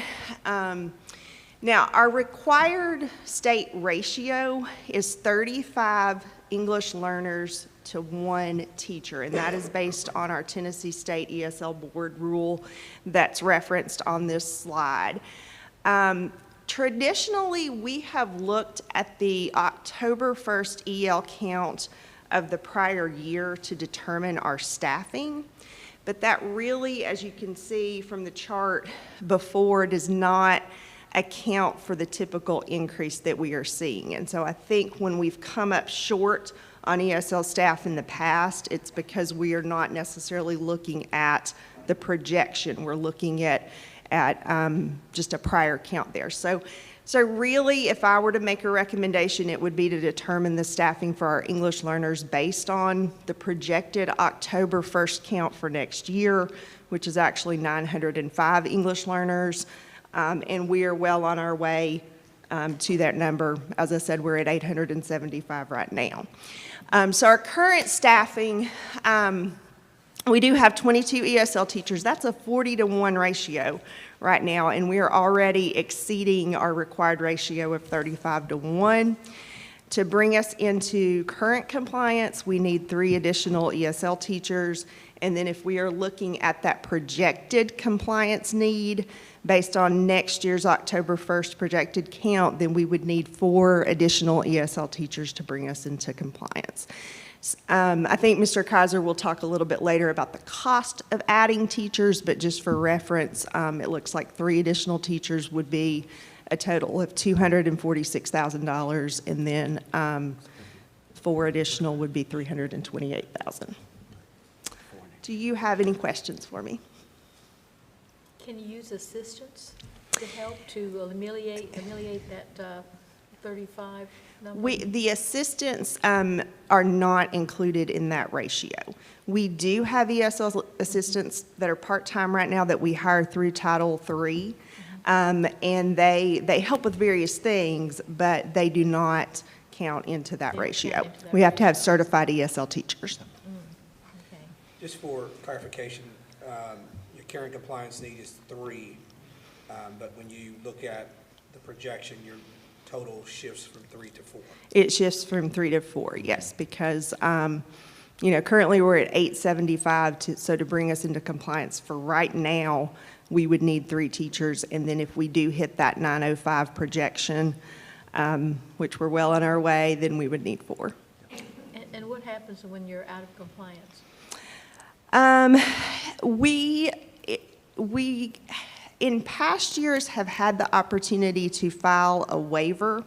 We do not predict that the state would accept a waiver this year. There is if you dig into that board rule that's referenced there, there is a clause that says if we have a school that is on a target list for our EL subgroup, that we can't get a waiver, and we're currently on that list for our EL subgroup at Cleveland Middle School. So we're not really projecting they would accept a waiver. We can ask for one, but what happens if they don't accept it? I believe that our funding is in jeopardy So they if take we are more money not away from you. Yes, if we are not following the guidelines. That doesn't make sense. Yeah. Okay.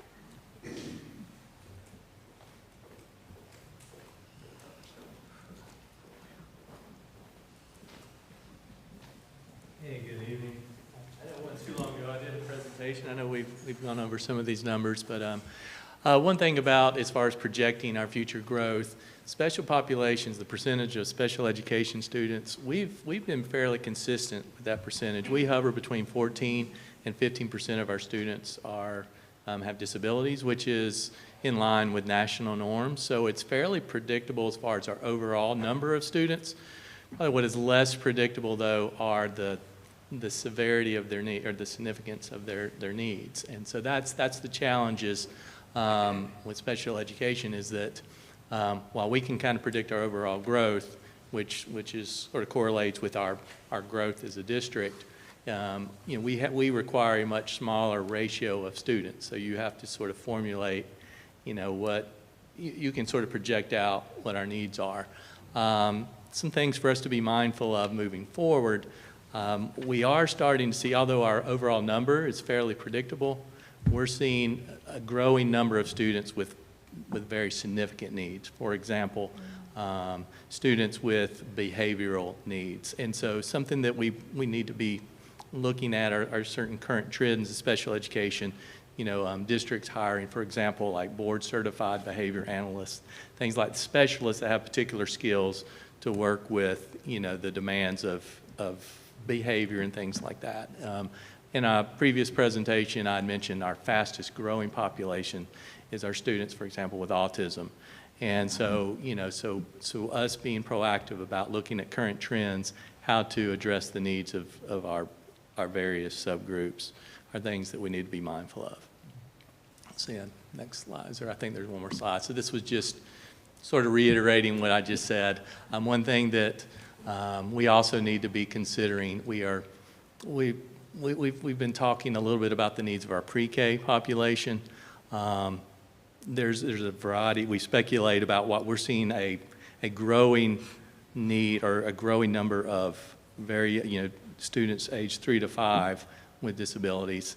We sort of speculate this may be the result of the pandemic.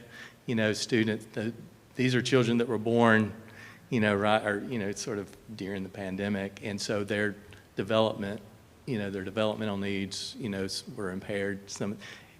What's so challenging, it's hard to tease out children that young, is this a disability, or a lot of the factors associated with pandemic mimic disabilities.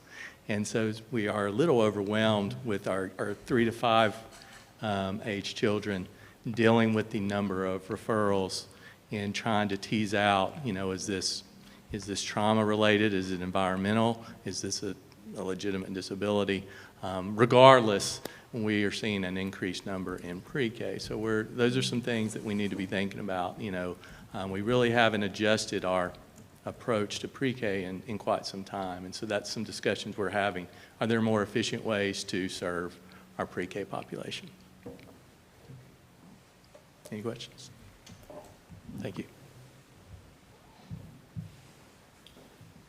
Just in reference to CTE, each year we do apply over several years for a waiver, and that's able to get us to a maximum enrollment of 25 students. And so instead of going with that average number, and so Mr. Wittenbarger does a good job to help us out and get that waiver sent in each year. So it goes to 25 for the max number. So that's always something to consider. As long as that's good, then that helps us out as far as pulling those numbers up, because as you saw and as we were talking earlier about the high school numbers, those class sizes can be a little higher than 25. So when you're building a master schedule and you're trying to balance those out with other classes, that's a little lower than what some of our other classes have. So it's not necessarily clear cut. You have a little lower number with CTE. So that has an impact on our master schedule somewhat when we're dealing with that. So that was something else we really wanted to take a look at too, along with the variables of the other groups.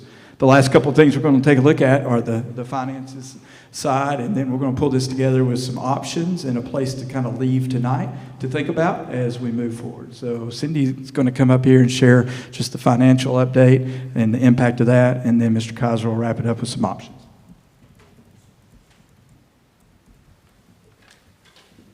Okay, so this is the last year for our current funding model, the basic education program.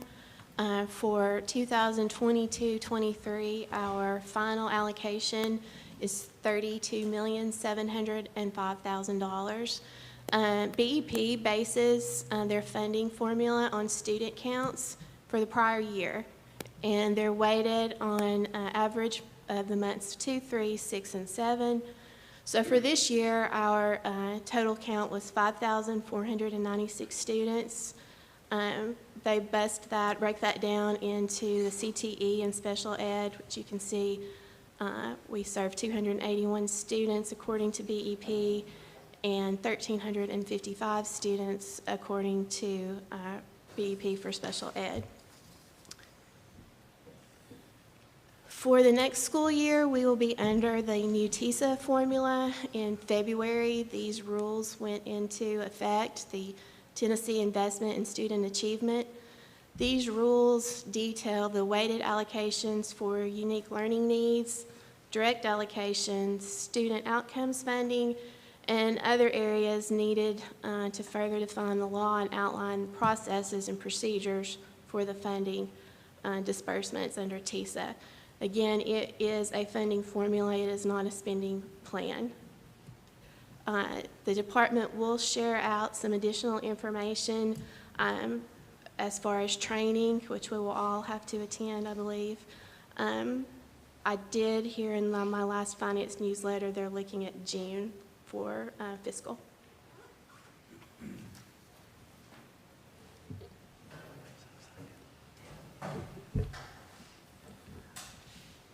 So that brings us to having a discussion about what are some options with this, and then, what does it cost to hire a teacher? So we had to come up with an estimated amount here. We went with the middle of the road, 10 years experience and a master's degree. Obviously, a brand new teacher with a bachelor's and 0 experience is going to be cheaper. Somebody that has a doctorate and 20 years experience is going to be more expensive. So we just kind of chose the middle of the road for this. And then we added the additional estimated cost per teacher in here for things like laptop, things that they have to have in their classroom, the technology that's required, because there is an additional expense that is related to that, and that was at about $10,000 for an estimated total of $92,000. So when we're looking at our estimates or our options here in a little bit, those are the numbers that we used, so you have that information. So if you go to the next slide for me there, Cody.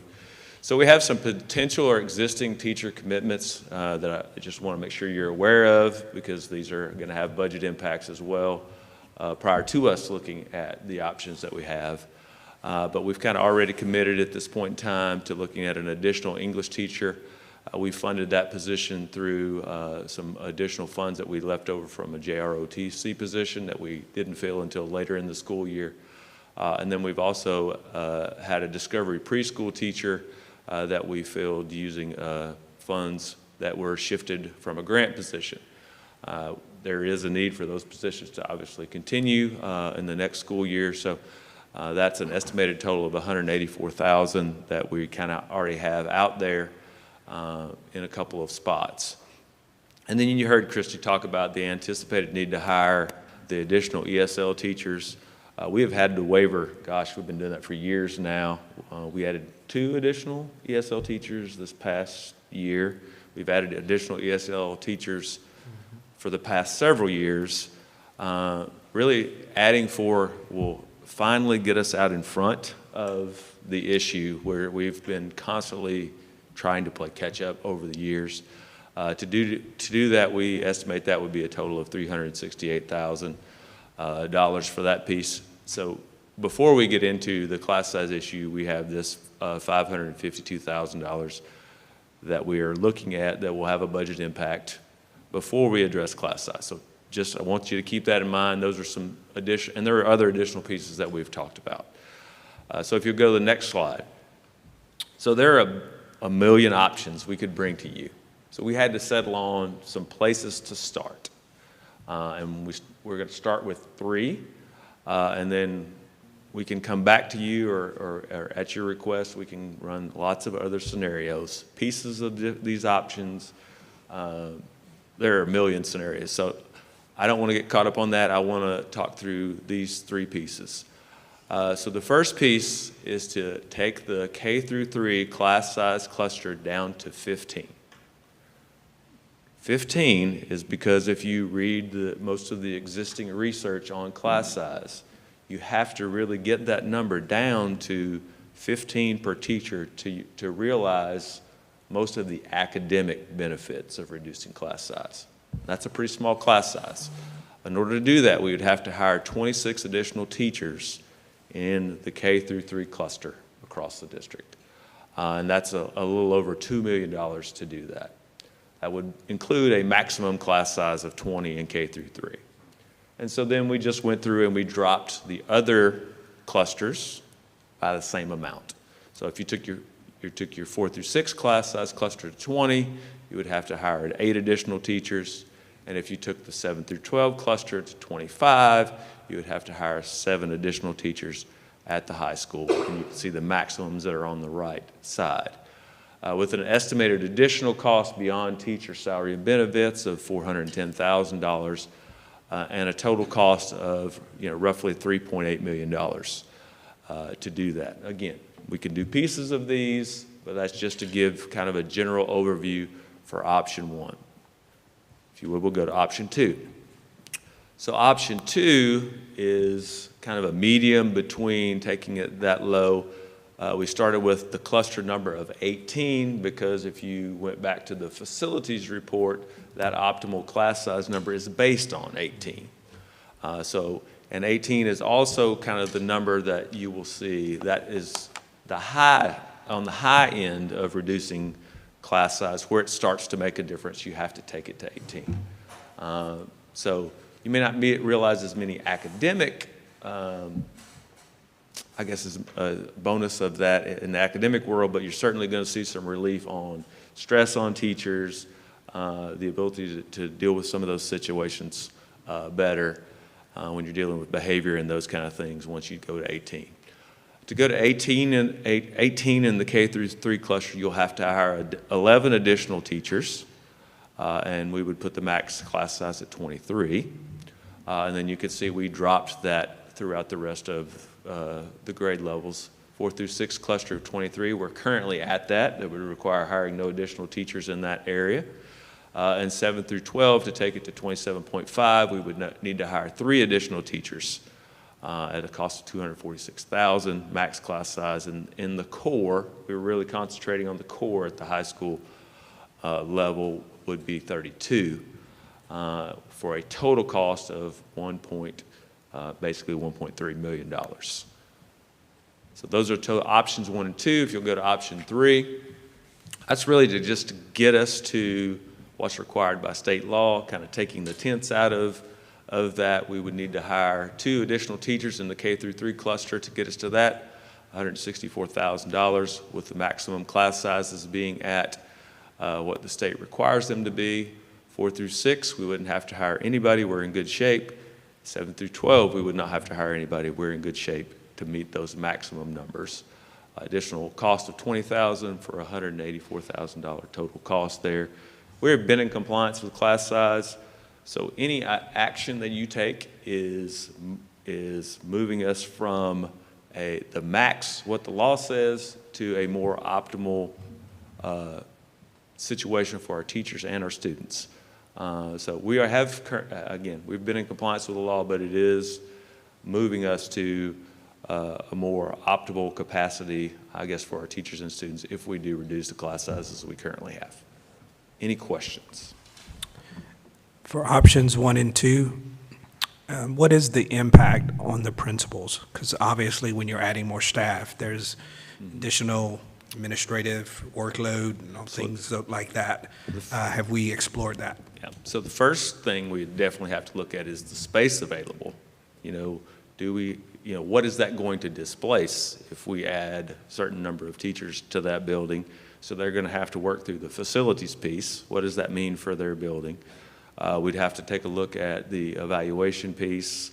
You're adding more evaluations that have to be done on teachers and staff. You're adding more supervisory responsibilities to those administrators in your building. So certainly that's something that we'd have to address and deal with and look at our capacity to be able to handle that, depending on how many classes had to be added to which buildings. And on top of that, you also have to think about if you're adding teachers, then you're also potentially adding teacher assistants in certain areas, for example, kindergarten. Yeah. That would be something that we'd definitely have to discuss. We have traditionally had an assistant for every kindergarten teacher. We've kind of moved away from that a little bit in the past few years, but that would be something that we'd have to have some discussion around. Is that what we want to do? And that's an additional cost if we want to continue that practice. So it's something to consider as well. So does that mean that study, that information would be coming after this? I think what we need to have from the board is what is your pleasure on which direction we take? There are a myriad, as you can tell, these are just 3 options. We could do any combination of, do you address a grade level, start with addressing it at a grade level, and then address the secondary end? Because you're talking about a serious financial commitment when you start addressing class size across the district all at one time. I think what we need to know is, where do we start? What information does the board want us to bring back to you? Because these have to be considered, obviously, as a huge piece of any budget that we would put out there.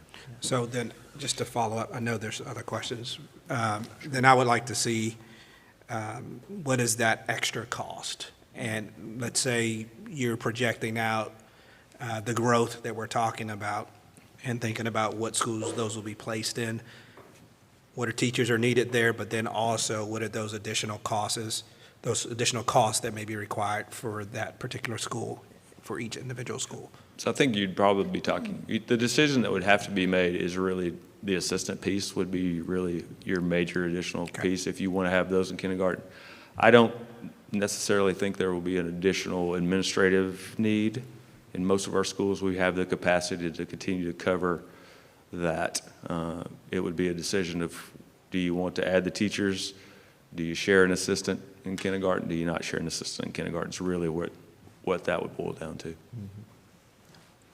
Kelly, what's the timeline on this? I mean, is this something we're looking at for the fall or the fall of 25? You know, what I think that is the pleasure of the board. That's truly a decision the board has to make, but it's a budget impact because the budget will be submitted to you for April approval. So, you know, that's kind of where we are right now. You know, one thing that Cindy and I talked about this morning, we're taking kind of a middle of the road approach as she and all of us kind of build this budget out. The preliminary budget that's being played out is a version of an option 2, but I don't want to pigeonhole you into anything. It's just we have to plug some numbers in for now. So that's kind of what we're playing with, is a version of option 2. But it's really at your pleasure when something would get implemented and move forward. For my sake, I would like to know sooner rather than later, because if we're adding additional staff, we need to be hiring them in the spring and summer, because if we wait until the fall, it becomes very difficult to add people. It's just really hard. Peggy. Right, yeah, that's right. Yeah, I just wanted some clarification first on the numbers that you've got here. So when you're talking about the clusters being at 15, 18, or whatever, and then the class max being a different number, what you're saying is that the class average for the K through 3 would be 15, but there could be classes that would have 20. Individual classes that could have up to 20. Yes. Okay, so we're lowering the individual class max. Yes. Slightly. Yes, but it's correct. not a guarantee that there wouldn't be a kindergarten class. We're not guaranteeing every kindergarten class will be capped at 15. Correct. Right. And also to keep in mind what you mentioned at the very beginning of this, I think one of the initial questions that was brought up was the disruption at the beginning of a school year. If we have to, we look at the numbers and they don't fall within those ranges, we would need to hire new teachers and move classes around. This wouldn't necessarily address that because we're still struggling with getting accurate numbers, or are you saying this would give a little bit more cushion for that? You could potentially have a little more cushion for that, but let's be honest, teachers are going to know what we've set the number at, what the board has set the ratio at, and their expectation is going to be that we're at that ratio. I mean, that's just the way human nature is. You know, you potentially could have some cushion, but you're still going to deal with an unexpected number at times when, you know, these are just projections that I built out based on a 5-year average, like for kindergarten, and added 1.3% growth into that number. That could be inaccurate. You could get a huge influx in kindergarten and we have to hire people. Or you could get a huge influx in a different grade level. It's just the nature of, we have a highly transient student population. And I'll add in there too, you know, when you take, for example, we do a ton of research. You saw that about numbers and what the projections are going to be for the next year, and we base our current projections off of that. But it's really hard to project when you move into the fall. And for example, this year we had a huge move in of ESL students. That's very hard to predict out. And you have to hire additional ESL teachers, but that also an ESL student attends a 3rd grade teacher's class, a PE teacher's class, art music class. So it affects, you know, that child can affect multiple areas. And I'm not just picking on ESL, it could be special, it could be anything. But just knowing that impact touches a lot of different areas, that throws a lot of variables into that formula that you try to predict for, but sometimes you just have a sudden surge in certain populations. One thing I wanted to point out too is that as you look at those options, one thing that we're seeing in our trend is you'll notice a need for more teachers at the early childhood and at the high school, according to our numbers currently. So that's another option to consider is if you have a varied aspect of this, you might have specific piece as well. So that was one of the trends that I wanted to point out, is that as you look at those numbers across the board, obviously that stream right there in the middle, our numbers are a little lower than the early childhood and high school level. Yeah. Peggy? As the enrollment goes up and the needs of these kids that are enrolled increase, like more ESL students, do we get more money from the from the state, and do we get it in time to be able to apply it to these increased costs? Part of that is going to come in the TISA formula that we're learning more about, but it is a weighted formula for ESL students and different population of students. And there'll be a weighted piece in the budget. So it would make it easier for us to have a smaller class number, possibly, if we got enough money. Well, it could, but you have to recall the money for next school year comes from the count from this school year. Then you have some additional, under TISA, you'll have some additional checkpoints where that could be adjusted throughout the school year, but for your beginning of year budget, you have to set it based on a number from this year. So we already know what we'll get for next year. Not yet. We have an initial assessment, but that won't be solid until really July. So what do you need from us? I think we just need a direction and what information you need us to pursue to plan for the budget. As far, we need to know what information you need from us to kind of get this ball rolling on whether we want to stay the course with what we've done over the past. Do we want to start reducing class size at a certain place? Because positions will have to be built into the budget for the upcoming school year to begin this process. Even if we look at it over time, we'll have to start working through what we're going to do. And something I'll add, something that we've talked about internally with staff that I would tell you as well. One of the options we've looked at is, would it be prudent for next year to look at kindergarten, but also we know we have some high school classes that are too large in the core area. So it kind of takes both extremes there. How can we work at the high school to add some additional teachers there to bring the core classes down? I'm not talking about leadership class, I'm not talking about PE, but I'm talking about English, math, science. How do we bring those numbers down by adding a few teachers there, but also look at kindergarten on the other side of it to help with that too. We all know with the K-3 reading bill that's in place now, getting those foundations early are truly important. So that could be an area that I might recommend that we look at as far as the budget. Focus on kindergarten, focus on the upper grades, and then over time, we can continue to build this out over a couple of years of budget. It still makes me a little anxious. We don't know all the rules and regulations with TISA, so I hate to overcommit and then not be able to fund out. So that's just a recommendation that I would put out there. But again, we're not looking for a vote necessarily tonight. It's just something to think through. So would we, based on what you guys have looked at so far, if we selected any one of these three options, would we have the physical space in the individual schools to absorb that, especially option number one in the K-3, adding 26 new teachers? Would we physically have that space if we decided to do that? I think if you get serious about that option, we're going to have to go school by school, and we're going to have to sit down, and we're going to have to look at their numbers, and we're going to have to see what would it take to, of course we can do it, but you're going to be moving several things around into different locations and places. So I think if we get serious about a conversation of option one, we need to go building by building so that you have an idea of what we're talking about. And option two would be more feasible. Option two is certainly more feasible, to manage as a starting point. We know that the smaller class sizes gets the most impact in that K-3, in that primary cluster. So I think starting there is wisdom, and then dealing with, you saw the numbers that we have at the high school. We kind of have that larger group moving through the high school at this time, and then dealing with the high school will allow us to address some of those core areas where those class sizes seem to be a bit larger. One thing we did notice is as you break that 11 teachers down in this proposal for K-3, obviously those are across the different schools. So I'm not talking about I want you to talk to the mic. Compared to the 11 number that you see for in one school, just a reminder of that. So it is a high number there, but it would be broken down. Dr. Dyer, does it look like that our Title I funding is going to be cut?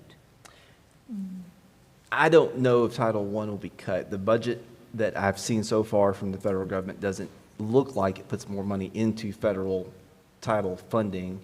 But again, that has to go through all the congressional committees and hearings and everything else, so we'll see where that goes. Title II, we've received some additional money. Title III, I'm looking for Valerie's. I think she stepped out. She stepped out. So Title I is you could see some cuts at individual schools, but overall, I don't see a tremendous cut headed our direction. Is that a fair way of saying that? So, board, we're not voting, but what do you prefer them spend their time doing? I think that's what you're after, right? Kind of need a consensus just so we know where to put our energy on the budget. That's an important step moving forward. So, Yeah, I think Cindy needs your consensus for it, and I need your consensus, is so she can start working on the budget piece. Does this have to be done Yeah. tonight, or could we wait until our retreat? she would need, it would be great if she could have some direction.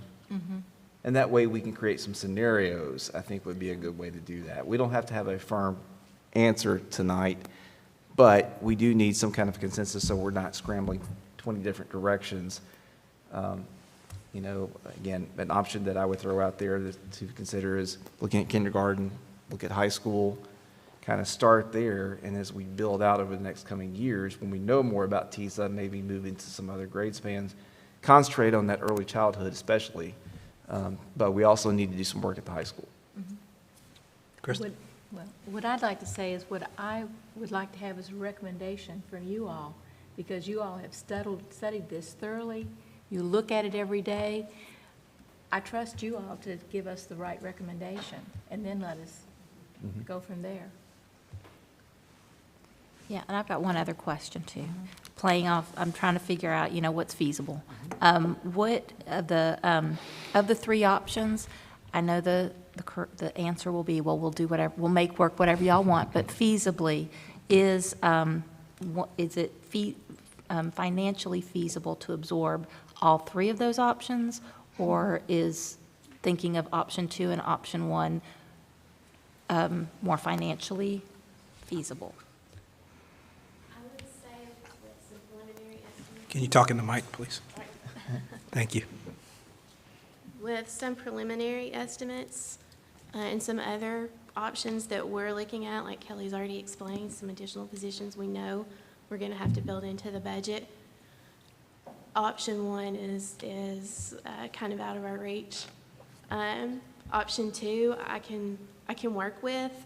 I do like Dr. Dyer's recommendation of starting with kindergarten and adding those 4 positions at the high school. That makes me feel better, and a sense of urgency that I need to build this budget because I have to have it to you by the retreat. So I would like some direction moving forward as to which one you would prefer. Yeah. And we're looking, you know, we have to think about how it affects future raises, all those type of pieces into it too, because we don't want to we do want to put a raise in for next year and all the different pieces. And if you go option 1, that brings that raise amount down. So we want a lot of considerations that go into that, of course. If you're looking for my recommendation, talking to the task force and everything else, my recommendation would be go this route in kindergarten this year, work on the situation at the high school with our core classes, and then in future years, look how we can expand this to K-3, and then really all the way through the school system. So that's option 2. It's a version of option 2. It's a modified. Version of option 2 would be something that if you're looking for a recommendation, I know we're not taking a vote, but just get a consensus. So just to give you kind of an idea, if we are only looking at getting kindergarten to 18, I'd ran those numbers. You're talking about, if the numbers come in, the student numbers come in as might be expected, you're talking about 5 additional kindergarten teachers rather than 11 in option 2 if you're just doing kindergarten. Okay. So that will give you some idea of why Cindy says that hybrid might be a better fiscal option for us immediately. And also, just a reminder, in that recommendation, we do want to keep ESL and the special ed concerns at the forefront as well as we look at these numbers in addition to this proposal, so that would have a budget impact as well.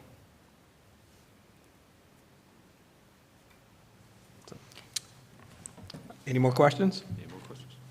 Thanks. Thank you. Everyone. We recognize the hard work that goes into all of this, and we definitely appreciate it. Okay. Next, we have Cindy again. She's just going to quickly go through the budget timeline that you have in front of you, and it's a paper copy. Yeah. So as you can see, we're already about halfway through our budget calendar. For the month of February, Dr. Dyer and I have met with directors, with principals, to start our priorities for this upcoming school year, the fiscal budget. I usually have to wait, or I always have to wait for the City of Cleveland to give me their budget timeline, which tells me what our budget timeline is. We did something new this year. We had a budget information and feedback session with some teacher leaders and non-certified staff, which we broke into 2 groups, and it was really interesting. Both groups had totally different ideas, but it was a lot of good information.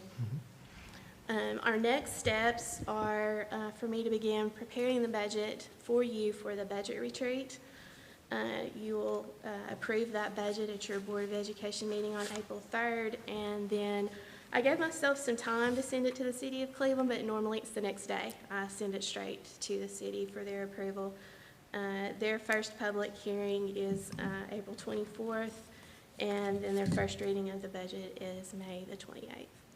So, any questions? Thank you. All right, so the next item on the agenda is to hear from the site committee, if you have any updates.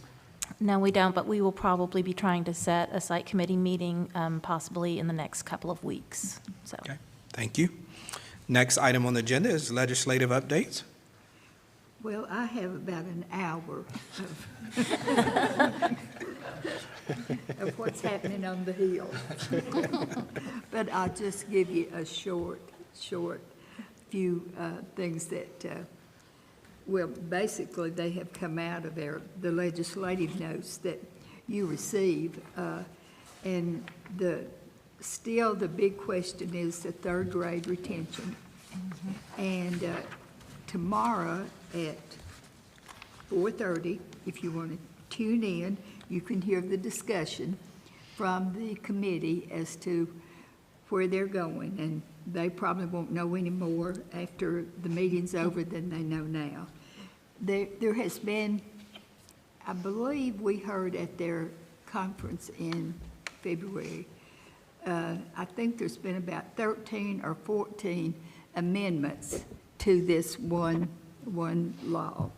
So who knows where it's going? There have been several things that have come across, making it just for the local school to decide. It's just crazy what's going on over there as far as 3rd grade retention. Let me see what else. One other thing here I've got.